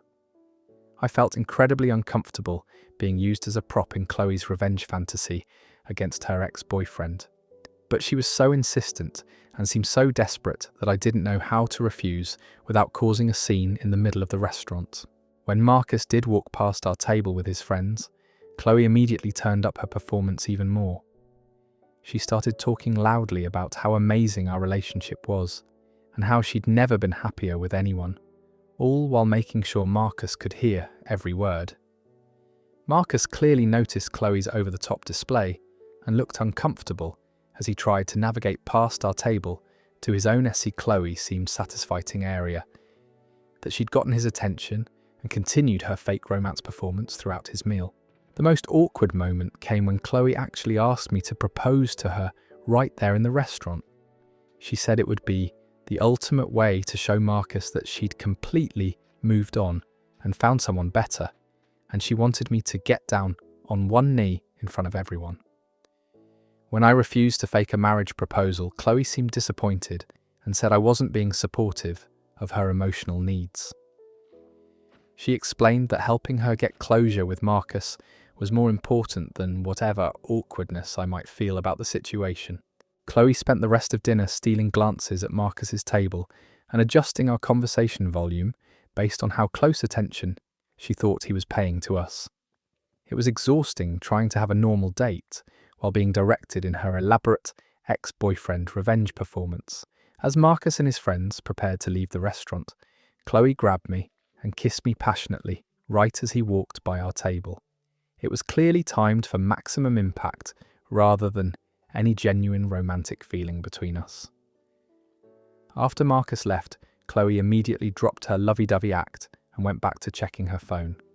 She seemed satisfied with her performance and thanked me for playing along with what she called her healing process. That story's over. Chloe basically hired me as an unpaid actor for her one-woman show about moving on while clearly being completely stuck in the past. The fake proposal request was the cherry on top of what was essentially a live-action revenge fantasy. Some people really think new relationships exist purely to make their exes jealous instead of actually connecting with someone new. Let's move into perhaps the most unique conversation partner someone has ever brought to a first date. This one's called He Brought a Puppet and Talked Through It. I'd been chatting with Ryan through a dating app for about 2 weeks, and he seemed quirky and creative from our conversations. He worked in children's entertainment and always had funny stories about birthday parties and school events he performed at. When he suggested meeting for coffee at this artsy cafe downtown, I was curious to meet someone with such an interesting career. Ryan was already at a corner table when I arrived, and I immediately noticed he had what appeared to be a small suitcase next to his chair. He stood up to greet me with a big smile and seemed genuinely excited about finally meeting in person, which I found endearing. We started talking about our work and shared interests in creativity and performance. Ryan was animated and funny, with lots of engaging stories about working with children and developing different characters for his entertainment shows. I was enjoying learning about his unique career path when he mentioned he'd brought someone special for me to meet. That's when Ryan reached into his suitcase and pulled out a colourful hand puppet that looked like a small dragon with a bow tie. He slipped it onto his hand and introduced me to Mr. Wiggles, explaining that this was his most popular character and his personal favourite creation. At first, I thought Ryan was just showing me an example of his work, which seemed natural given his profession. But then Mr. Wiggles started talking directly to me in a high-pitched voice, asking about my day and commenting on how pretty I looked. Ryan began having entire conversations through Mr. Wiggles, using the puppet to ask me questions about my job, my hobbies, and my thoughts about our coffee date. He seemed completely comfortable conducting our entire interaction through this fabric intermediary. When I tried to respond directly to Ryan, he would have Mr. Wiggles interrupt and say that the puppet was the one asking the questions and deserved direct responses. It became clear that Ryan expected me to engage with Mr. Wiggles as if he were a real person rather than just a piece of cloth on his hand. Other customers in the coffee shop were starting to stare at our table because Ryan was doing full puppet performances, complete with different voices and animated gestures. Mr. Wiggles would dance around on the table and interact with our coffee cups while maintaining constant chatter. About an hour into our date, I realised that Ryan had barely spoken to me in his normal voice at all. Every comment, question, and response was being filtered through Mr. Wiggles, who had apparently become the primary in our romantic participant encounter. When I asked Ryan if he could put the puppet away so we could talk normally, Mr. Wiggles responded that he was hurt by my request and didn't understand why I didn't want to be friends with him. Ryan seemed genuinely offended on behalf of his puppet companion. Ryan explained that Mr. Wiggles was an important part of his identity and that anyone who wanted to date him needed to accept his relationship with the puppet. He said some people didn't understand the artistic integrity of puppetry and that those people weren't compatible with his lifestyle. The most surreal moment came when Ryan had Mr.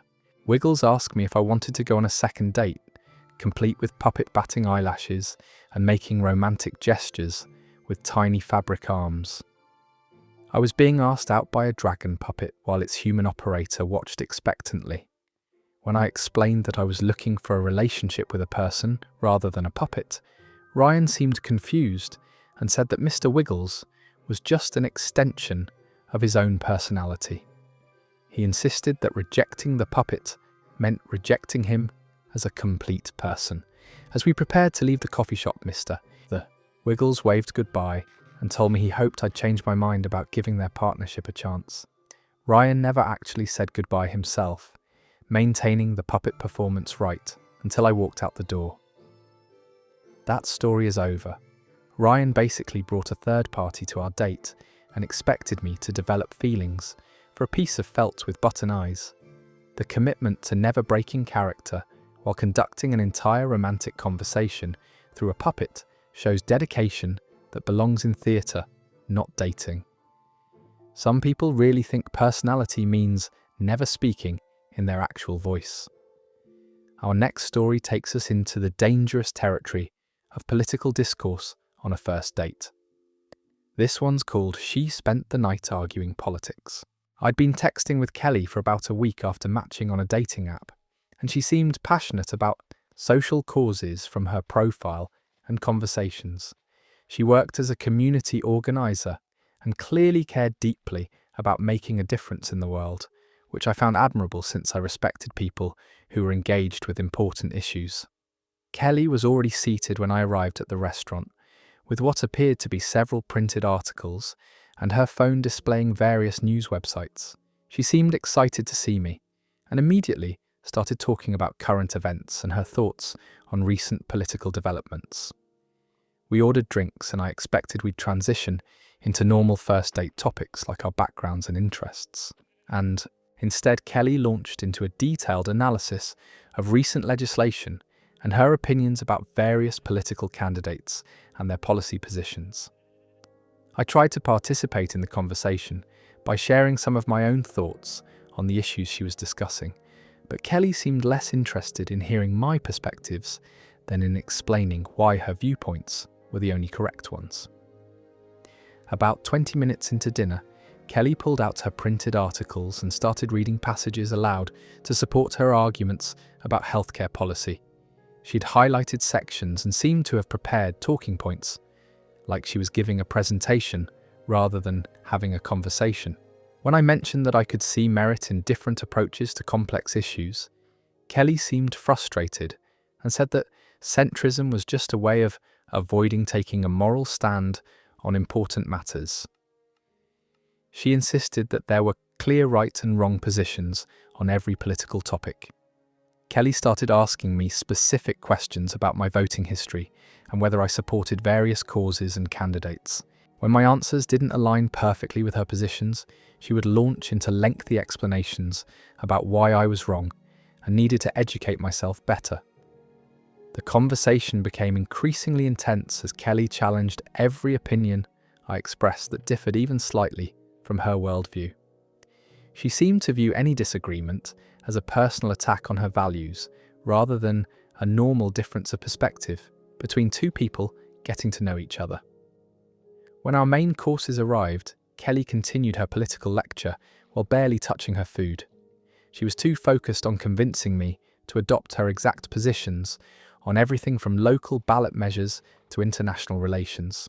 Kelly pulled out her phone and started showing me social media posts and articles that she said would help me understand why my thinking was flawed on various issues. She seemed to have an endless supply of sources ready to prove that her opinions were factually superior to mine. The most uncomfortable moment came when Kelly started questioning my moral character based on my political views. She said that people who didn't share her exact beliefs were either ignorant or actively harmful to society, and she needed to know which category I fell into. When I tried to steer the conversation toward getting to know each other personally, Kelly said that politics revealed everything important about a person's character, and that there was no point discussing trivial topics when fundamental values were at stake. Kelly spent the rest of dinner testing me on various political issues, like I was taking an ideological purity exam. She seemed to be evaluating whether I was worthy of her time, based entirely on how closely my opinions matched her predetermined correct answers. As we finished eating, Kelly said she was disappointed that I hadn't been more receptive to learning from her expertise on important issues. She seemed to think our date had been an educational opportunity for me, rather than a chance for two people to connect. That story is over. Kelly basically conducted a political interrogation disguised as dinner conversation, while treating different opinions like character defects.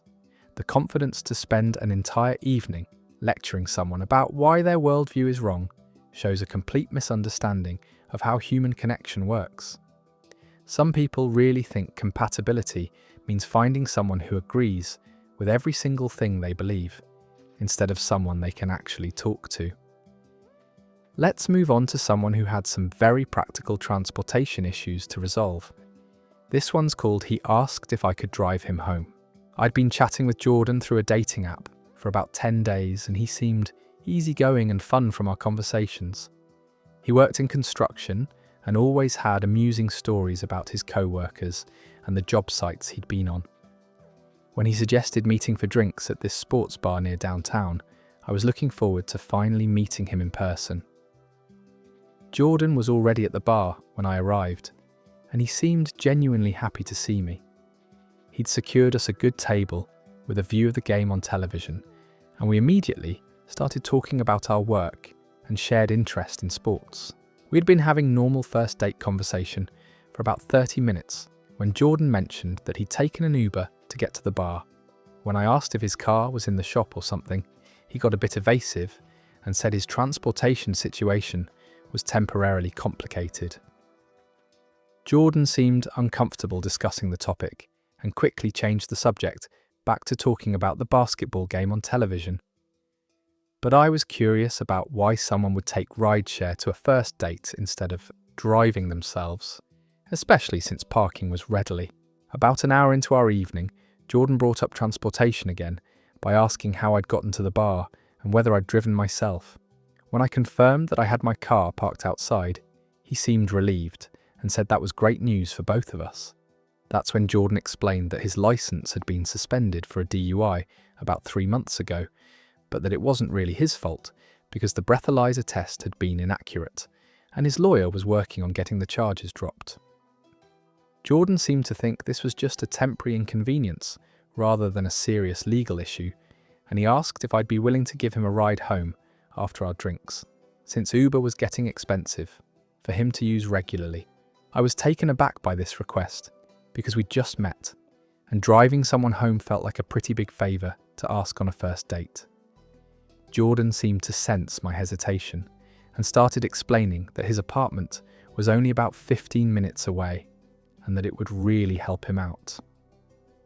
Jordan then launched into a detailed story about how he'd gotten the DUI, claiming that he'd only had 2 beers but that the police officer had been having a bad night and decided to make an example of him. He insisted that the whole thing was a misunderstanding and that he was normally a very responsible driver. When I asked why he didn't just call a friend or family member for rides, Jordan said most people in his life were tired of helping him with transportation and that he was looking forward to meeting someone new who might be more understanding about his situation. Jordan spent the next 20 minutes trying to convince me that giving him rides wouldn't be a big deal, and that couples should help each other out with practical problems. He seemed to view our potential relationship primarily as a solution to his transportation difficulties. The conversation became increasingly uncomfortable as Jordan continued pushing for a commitment that I'd drive him home. When I suggested he could just take another Uber, he said he was trying to budget better, and that paying for rideshare every time he wanted to go out was preventing him from taking me on proper dates. Jordan then asked if I'd be interested in being his designated driver on a regular basis if we continued seeing each other. He said it would give us more time together and that he'd be happy to pay for gas as compensation for my driving services. When I explained that I wasn't comfortable being someone's personal transportation service, Jordan seemed disappointed and said most people weren't willing to help others during difficult times. He accused me of being judgmental about his legal troubles. As we finished our drinks, Jordan made one final appeal for a ride home, promising that he'd make it up to me somehow, and that this arrangement would only be temporary until he got his license back. I told Jordan I hoped he got his legal situation sorted out and called myself an Uber to get home, leaving him to figure out his own transportation. He texted me later asking if I'd reconsider and mentioned that his court date wasn't for another 6 months. That story is over. Jordan basically interviewed me for a chauffeur position while downplaying his drunk driving conviction as a minor clerical error. The expectation that a stranger would become his personal taxi service shows a level of entitlement that's genuinely impressive. Some people really think dating means finding someone to solve all their practical problems instead of building an actual connection. Our final story takes us into truly mysterious territory with someone who left their date with absolutely no explanation. This one's called "She Left Mid-Date Without Saying Anything." I'd been texting with Natalie for about a week and a half after matching on a dating app, and our conversations had been going really well. She seemed thoughtful and funny, always asking good questions and sharing interesting stories about her work as a graphic designer. When she suggested meeting for dinner at this cozy Italian place she liked, I was genuinely excited to finally meet her face to face. Natalie was already seated when I arrived at the restaurant, looking exactly like her profile photos and greeting me with a warm smile. She'd chosen a nice table in a quiet corner where we could talk without too much background noise, and everything seemed perfect for getting to know each other better.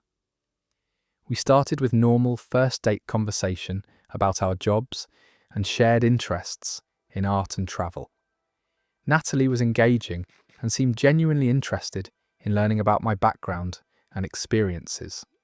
I was enjoying our discussion when our appetizers arrived, and we continued talking about our favorite destinations and creative projects.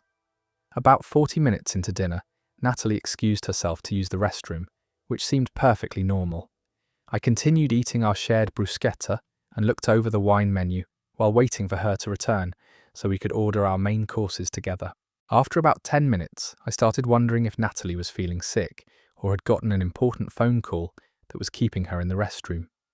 I considered asking our server to check if she was okay, but didn't want to seem overly concerned about what might just be a normal bathroom break. 15 minutes passed, then 20, and I was starting to genuinely worry that something had happened to Natalie. Our server came by to ask if we were ready to order our entrees, and I explained that my date had stepped away and would hopefully be back soon. After half an hour, I finally asked our server if she could check the women's restroom to make sure Natalie was all right. The server returned a few minutes later and said the restroom was empty and that she hadn't seen anyone, matching Natalie's description, leave through the main dining area. That's when I realised that Natalie had somehow left the restaurant entirely without saying goodbye, explaining where she was going, or even indicating that there was any problem with our date. I sat there for another 15 minutes, hoping she'd return with some reasonable explanation for her disappearance. I finally paid for our appetizers and drinks and left the restaurant completely confused about what had just happened. Our conversation had seemed to be going well, and there hadn't been any awkward moments or red flags that would explain why someone would just vanish mid-date. I texted Natalie when I got home, asking if she was okay and if something had happened that made her leave so abruptly. I was genuinely concerned that there might have been some kind of emergency, or that she'd felt unsafe for some reason I wasn't aware of. Natalie never responded to my message or any of my follow-up texts asking for an explanation. Her dating profile disappeared the next day, and it was like she'd never existed at all. I was left wondering if I'd somehow misread the entire evening, or if there was some crucial detail I'd missed. To this day, I have no idea why Natalie left, or what I might have said or done that caused her to disappear without a word. It remains one of the most confusing and unsettling dating experiences of my life, and I still occasionally wonder what really happened that night. That story is over. Natalie pulled off the most mysterious exit in dating history, vanishing into thin air like she'd been recruited by witness protection mid-bruschetta.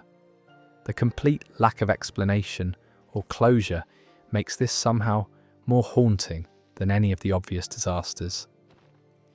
Sometimes the worst dates are the ones where you never find out what went wrong, leaving you to wonder forever if you missed some crucial detail or if she just decided to become a ghost.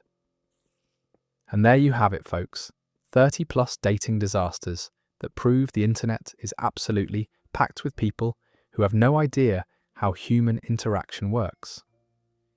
Whether you're currently single and dreading getting back out there, or happily coupled and feeling grateful for what you've got, just remember that somewhere out there, someone is probably getting proposed to in a Taco Bell parking lot, or being asked to fund their date's car insurance. The dating world is wild, but at least we can all laugh about these stories together and feel a little better about our own romantic adventures. Thanks for hanging out with me through all this chaos, and I'll catch you in the next one with more internet gold that'll make you question everything you thought you knew about modern dating. Let's dive into another horror story that makes you grateful for anyone who shows up alone and pays for their own meal. This one comes from someone who thought they were meeting for a romantic dinner, but ended up in the most awkward family therapy session of their life. Our first story is titled, "He Brought His Mum Along." OP writes, "I matched with David on a dating app, and we'd been chatting for about a week before deciding to meet for dinner at this nice Italian place downtown. He seemed normal enough through text, maybe a little attached to his family, but I thought that was sweet. I showed up to the restaurant at 7 like we planned, and I'm waiting by the hostess stand when I see Davi toward me. But walking, he's not alone. There's a woman in her 50s walking right beside him, and my stomach immediately drops because I'm realizing this might not be a coincidence. David walks up with this huge smile and goes, "Hey Sarah, this is my mum, Carol. I thought it would be nice for you two to meet, since we're getting to know each other." I'm standing there completely frozen because I thought he was joking at first. Like, surely this is some kind of test, or maybe she just happened to be at the same restaurant, and they ran into each other outside. But no, Carol extends her hand for a handshake and says, "David's told me so much about you, dear. I'm excited to get to know the girl my son's been talking about." The hostess asks if it's a table for 3, and David confirms like this is the most normal thing in the world.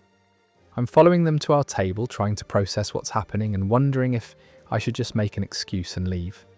But I'm also morbidly curious to see how this plays out.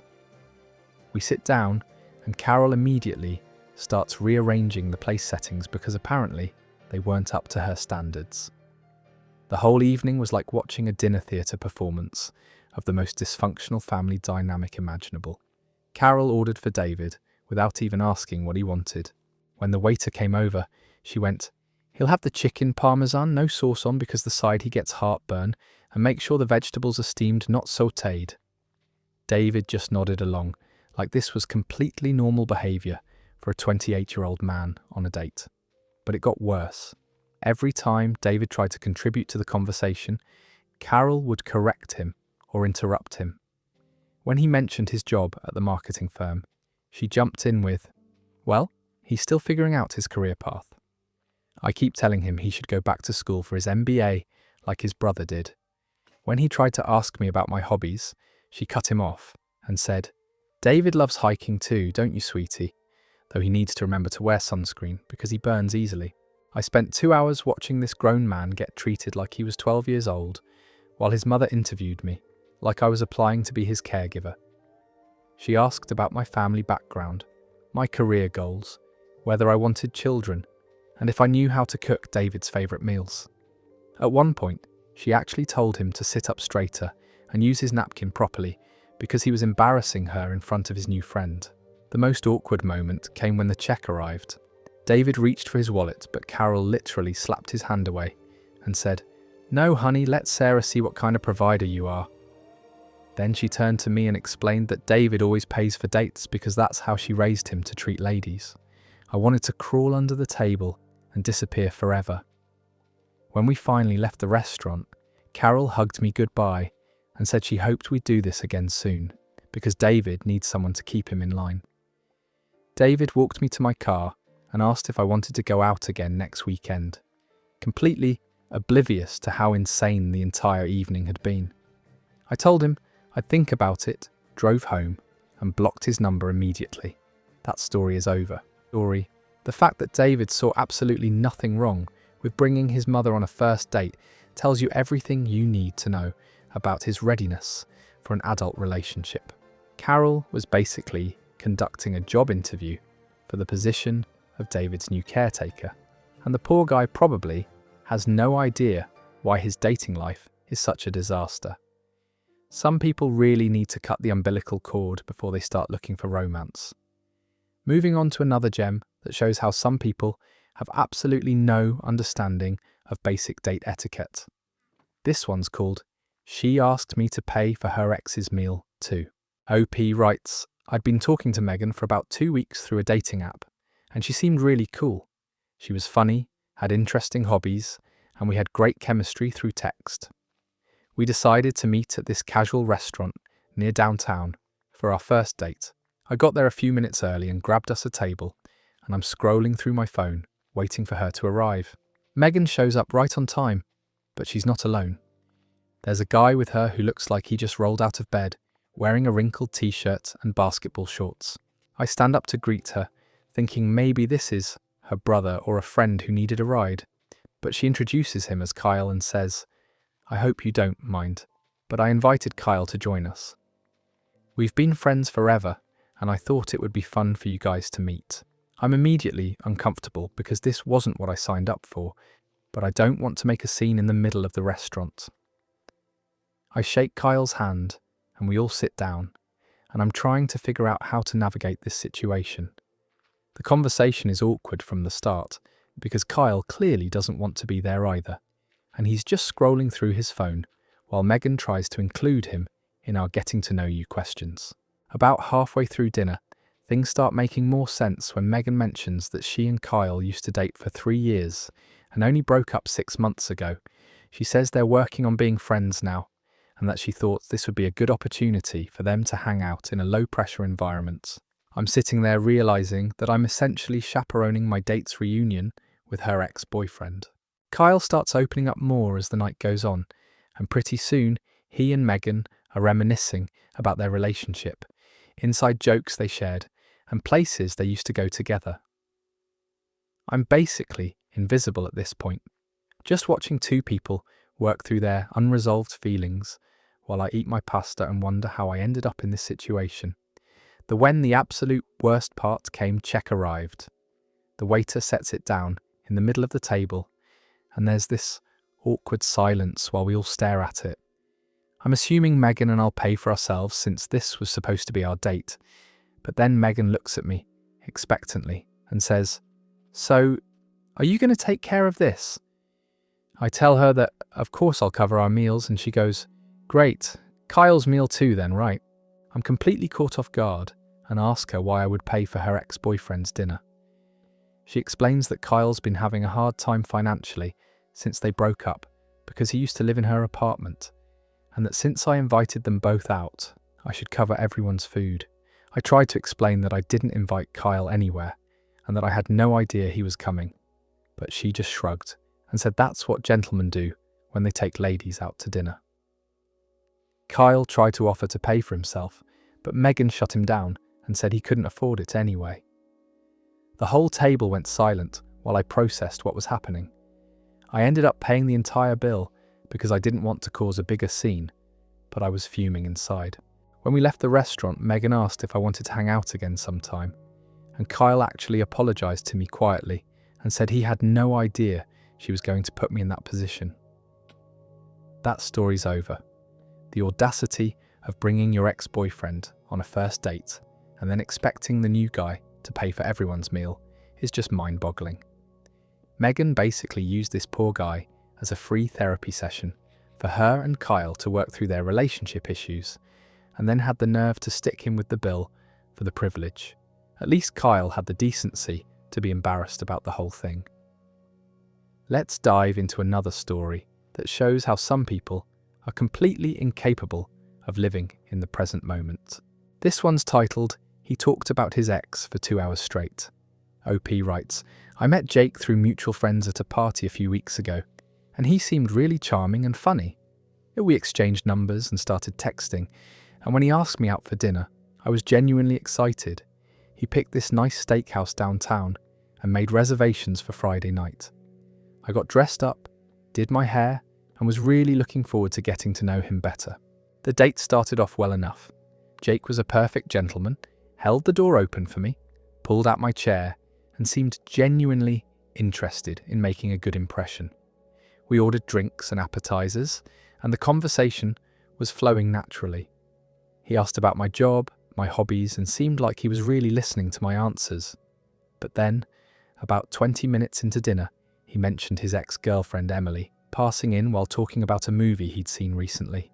Something about how she had recommended it to him, and how she always had great taste in films. I didn't think much of it at first because everyone has exes, and sometimes they come up in conversation naturally. But then Jake started bringing up Emily more and more frequently.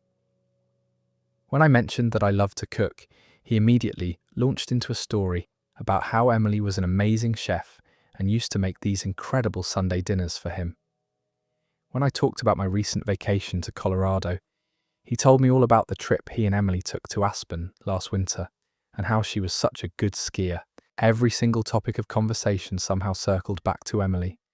I'd mention something about my childhood, and he'd compare it to Emily's upbringing. I'd talk about my career goals, and he'd explain how Emily was so ambitious and driven in her marketing job. It was like he couldn't have a single thought without relating it back to his relationship with this woman. By the time our main courses arrived, I knew that Emily worked in digital marketing, grew up in Ohio, had 2 younger brothers, went to Ohio State, loved hiking and yoga, was lactose intolerant, drove a blue Honda Civic, and had a golden retriever named Charlie. I knew more about this stranger than I knew about the man sitting across from me. The worst part was that Jake seemed completely oblivious to what he was doing. He wasn't trying to make me jealous or being malicious about it. He was just so consumed with thoughts of Emily that he couldn't focus on anything else. When I tried to steer the conversation back to getting to know each other, he'd somehow find a way to bring her up again within minutes. During dessert, I finally asked him directly if he was over his relationship with Emily. He got this confused look on his face and said of course he was over her. They'd been broken up for 4 months and he wouldn't be dating if he wasn't ready to move on. But then in the very next sentence, he mentioned how'd have love Emily with the chocolate cake we were sharing because she had such a sweet tooth. When he walked me to my car after dinner, Jake asked if I wanted to go out again next weekend. He suggested this hiking trail that he said was really beautiful, and before I could even respond, he added that Emily had shown it to him and that it would be fun to go back there with someone new. I told him I'd think about it in my car and never contacted him again. That story is over. Jake was clearly nowhere near ready to be dating anyone new, and honestly, I felt bad for both of us by the end of that dinner. It's like Emily was a third person at our table the entire night, and he didn't even realise he was doing it. When someone can't get through a 2-hour conversation without mentioning their ex dozens of times, they need to work on themselves before they start trying to connect with someone new. Our next story takes things in a completely different direction and shows how some people will use literally any situation as a business opportunity. This one is called She Pulled Out a Pyramid Scheme Binder. OP writes, I met Samantha through a dating app, and she seemed really put together from her profile. She worked in sales, had travelled to some interesting places, and we had good conversation chemistry through text. When she suggested meeting for coffee at this trendy place downtown, I was looking forward to getting to know her better in person. I arrived at the coffee shop first and grabbed us a small table by the window. Samantha showed up about 10 minutes later, carrying what I thought was just a large purse. But when she sat down, I realised it was actually some kind of professional portfolio bag. She seemed a little more dressed up than I expected for a casual coffee date. Wearing a blazer and heels like she was heading to a business meeting, we started with normal first date conversation. She asked about my job in graphic design, I asked about her sales work, and we talked about our favourite travel destinations. Everything seemed perfectly normal for the first 20 minutes or so. But then Samantha reached into her bag and pulled out this thick, glossy binder that looked like it came straight from a corporate presentation. She set it down on the table between our coffee cups and opened it to reveal laminated pages full of charts, graphs, and photos of people holding checks and luxury cars. My stomach started sinking as I realised what was happening, but I was still hoping maybe this was some kind of weird coincidence, and she just had work materials with her. But then Samantha looked me straight in the eye and said, "So I've been really impressed with our conversation so far, and I think you might be exactly the kind of person who would thrive in this business opportunity I'm part fell of." She started zipping through pages showing income potential and lifestyle benefits while explaining how I could join her team and start making passive income within months. The entire coffee shop date had been a setup for a multi-level marketing pitch. She went through the whole presentation like we were in a conference room instead of on what I thought was a romantic first date. She talked about the products they sold, which seemed to be some kind of wellness supplements, and how I could recruit my own team and earn commissions from their sales too. The most surreal part was that she kept trying to weave it back into getting to know each other. She'd ask me about my career goals, and then immediately explain how this opportunity could help me achieve financial freedom. She asked about my family and then suggested how great it would be if I could spend more time with them thanks to the flexible schedule this business provided. I sat there for probably 30 minutes, listening to her entire spiel because I was too stunned to interrupt. She had charts showing how much money the top earners in her company made, testimonials from people who had supposedly quit their day jobs, and even photos from company retreats in tropical locations. It was like the most elaborate bait and switch I'd ever experienced. When she finished her presentation, Samantha asked if I wanted to come to a team meeting next week, where I could learn more and meet people in some of the other successful organisation. She said I seemed like someone with real potential and that she'd be willing to personally mentor me through the process of getting started. I told her I needed to think about it, finished my coffee and made quickly as possible an excuse about having somewhere else to be. As I was leaving, she handed me her business card and said to call her when I was ready to change my life. I never contacted her again, but I did get several follow-up texts over the next few weeks, asking if I'd had time to consider the opportunity. That story is over. The fact that she turned an entire first date into a business recruitment meeting is just incredible. I almost have to respect the commitment to the hustle, but using dating apps to find MLM recruits is a new low, even for pyramid schemes. Poor guy probably thought he was meeting someone genuine and instead got a full corporate presentation with his latte. This next story shows how some people think they know what's best for you better than you know yourself. This one's called He Ordered for Me Without Asking. OP writes, I matched with Brian on a dating app, and we'd been texting for about a week before deciding to meet for dinner. He seemed really confident and decisive through our conversations, which I found attractive at first. He suggested this upscale restaurant downtown and made reservations for Saturday night, which showed he was willing to put effort into planning our date. I arrived at the restaurant right on time, and Brian was already there waiting at our table. He stood up to greet me, gave me a hug, and pulled out my chair, which I thought was sweet and old-fashioned in a good way. The restaurant was really nice, dimly lit with white tablecloths and an extensive wine menu. I was looking forward to trying something new. We started with normal first date conversation while looking over the menu. I was taking my time reading through all the options because there were so many things that sounded good. Brian seemed like he'd already decided what he wanted pretty quickly, and he kept checking his watch like he was in a hurry, though I couldn't figure out why since it was only 7:30. When the waiter came over to take our orders, I was still deciding between the pasta special and the chicken dish. I told the waiter I needed another minute to choose, but before he could even respond, Brian jumped in and said, "She'll have the grilled salmon with asparagus and wild rice." I looked at him completely confused and started to say something, but he continued ordering like nothing had happened. I tried to interrupt and tell the waiter that, actually, I wanted to order something else, but Brian put his hand on my arm and said, "Trust me, the salmon here is incredible. I've been here before, and I know what's good."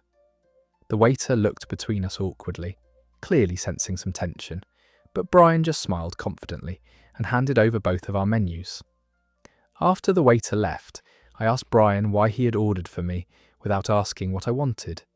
He seemed genuinely surprised that I was upset about it and said he was just trying to be a gentleman and take charge of the situation. He explained that his father had taught him that men should always order for their dates because it shows leadership and decisiveness. I tried to explain that I appreciated traditional gestures, but that I preferred to choose my own food, especially since I had some dietary restrictions he didn't know about. That's when I had to tell him that I'm actually allergic to salmon and that his confident choice could have sent me to the hospital if I'd eaten it without asking questions first.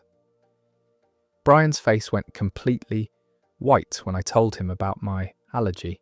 He started apologizing profusely and said he had no idea, which of course he didn't because he hadn't bothered to ask. He immediately flagged down the waiter to change my order, but the damage to the evening was already done. The whole interaction had made me feel like he saw me as someone who couldn't make her own decisions. The rest of dinner was awkward because Brian kept trying to overcompensate by asking my opinion on everything. He asked if I liked the restaurant's ambience, if the music was too loud, if I was comfortable with the temperature, and whether I thought our table was in a good spot. It felt like he was trying to prove he cared about my preferences, but it came across as patronizing instead of considerate. When the check came, Brian insisted on paying, which I was fine with since he'd invited me out. But then he asked the waiter to wrap up my leftover chicken to go without checking if I wanted to take it home. When I mentioned that I usually don't take leftovers on first dates, he said he was just trying to make sure I didn't waste good food and that I could have it for lunch tomorrow. As we walked to our cars after dinner, Brian asked if I wanted to go out again next weekend. He suggested a specific restaurant and even mentioned what he thought I should try there, apparently having learned nothing from our salmon incident.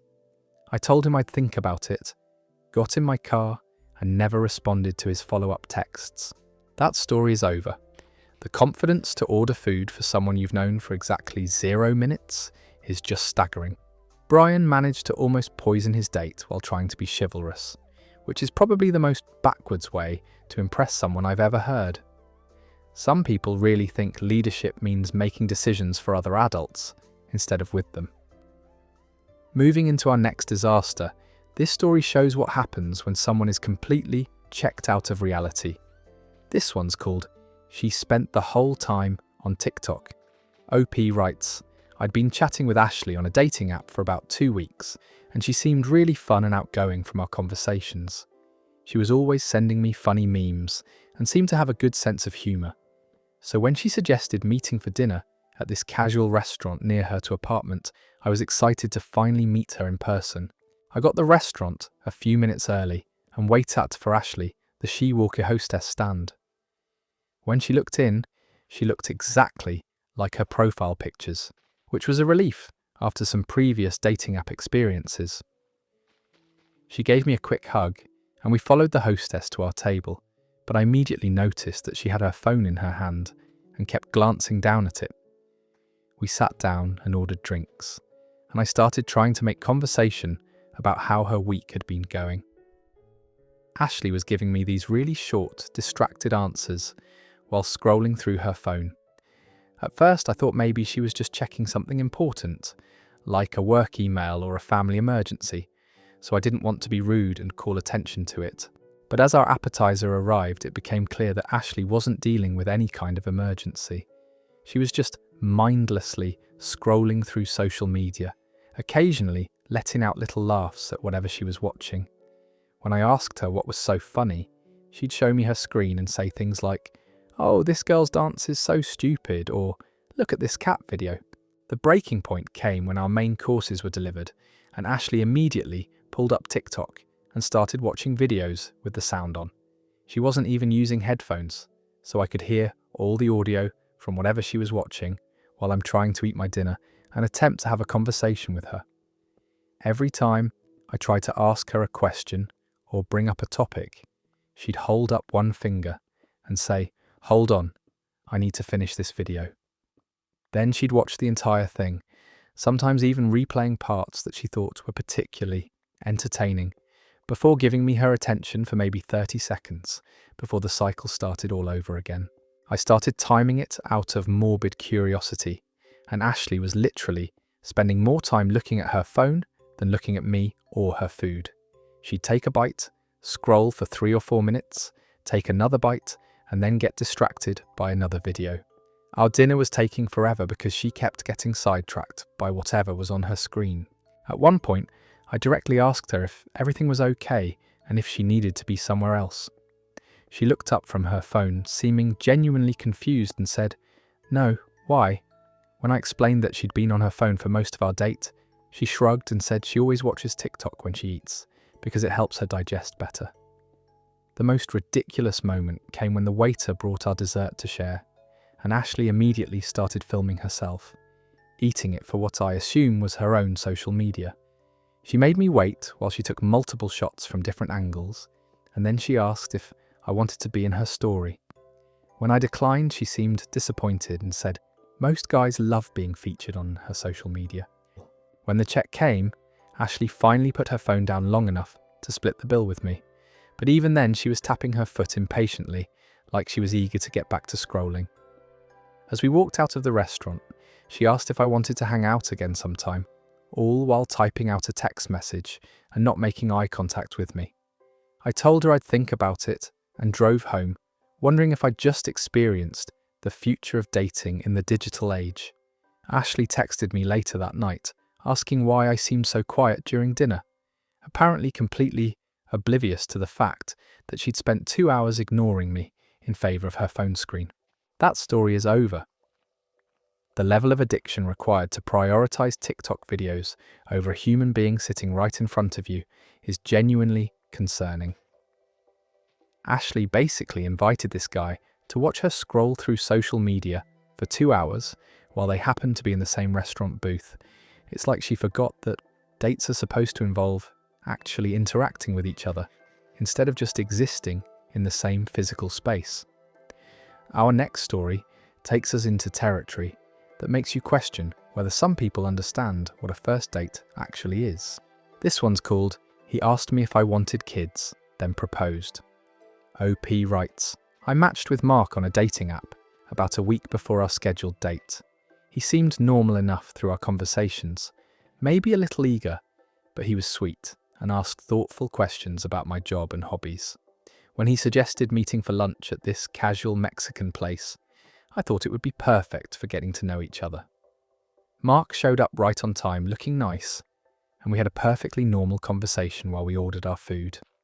He asked about my family, I asked about his work, and everything felt comfortable and natural. We were sitting in a booth at this restaurant, which wasn't exactly romantic, but the conversation was flowing well enough that I didn't really mind the setting.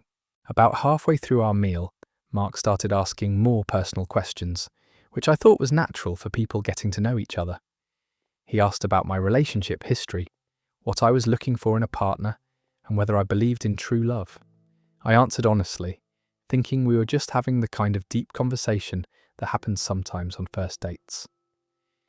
But then things took a weird turn when Mark started asking very specific questions about my future plans. Not just career goals, but really detailed stuff about where I wanted to live, how I felt about marriage, and whether I wanted children. When I said I eventually wanted kids someday, his face lit up like I'd just told him he won the lottery. That's when Mark reached into his jacket pocket and pulled out his phone to show me pictures of houses he'd been looking at online. He started explaining which neighbourhoods he thought would be best for raising a family and asking my opinion on different floor plans. I'm sitting there completely confused about why we're talking about real estate when we'd known each other for exactly 1 hour. Things escalated quickly from there. Mark started talking about how he'd been praying for the right woman to come into his life and how he felt like God had answered his prayers when we matched. He said he could tell I was different from other girls he'd dated and that he'd never felt such a strong connection with someone so quickly. I tried to slow things down by changing the subject, but Mark seemed completely focused on planning our entire future together. He asked if I would be willing to quit my job to be a stay-at-home mum, whether I preferred spring or fall weddings, and if I had any objections to having 4 children instead of just 2 or 3. The absolute peak of insanity came when we walked out to the parking lot after lunch. Mark stopped next to his car and said he had something important to ask me. I figured he was going to suggest a second date, or maybe ask for my number, even though he already had it. Instead, Mark opened his glove compartment and pulled out a small velvet box. He got down on one knee right there in the parking lot, opened the box to reveal a ring, and asked me to marry him. He gave this whole speech about how he'd been waiting his whole life for someone like me, and how he knew within the first 5 minutes of our date that I was the woman he wanted to spend forever with. I stood there completely frozen while Mark waited for my answer. Cars were driving past us, and I could see people inside the restaurant looking out the window at this scene. I finally managed to tell him that while I was flattered, we'd only just met and I wasn't ready for that kind of commitment. Mark seemed genuinely shocked that I wasn't immediately saying yes. He asked if I needed more time to think about it and suggested I could take the ring home and give him my answer in a few days. When I explained that the problem wasn't timing but the fact that we were essentially strangers, he got upset and said he thought I was different from other women who played games. I ended up calling an Uber to get home because the whole situation had become so uncomfortable. Mark texted me for weeks afterward, asking if I'd changed my mind and saying he was willing to wait for me to be ready. I eventually had to block his number when he started sending me links to wedding venues and asking what kind of flowers I preferred. That story is over. What started as a totally normal lunch date spiraled into a full-on proposal in a parking lot after just an hour. Asking about values and future plans on a first date is fine, but Mark jumped way past that into kids, neighbourhoods, and wedding seasons, which feels more desperate than romantic. Pulling out a ring from his glove compartment wasn't sweet. It was a huge red flag about boundaries and reality.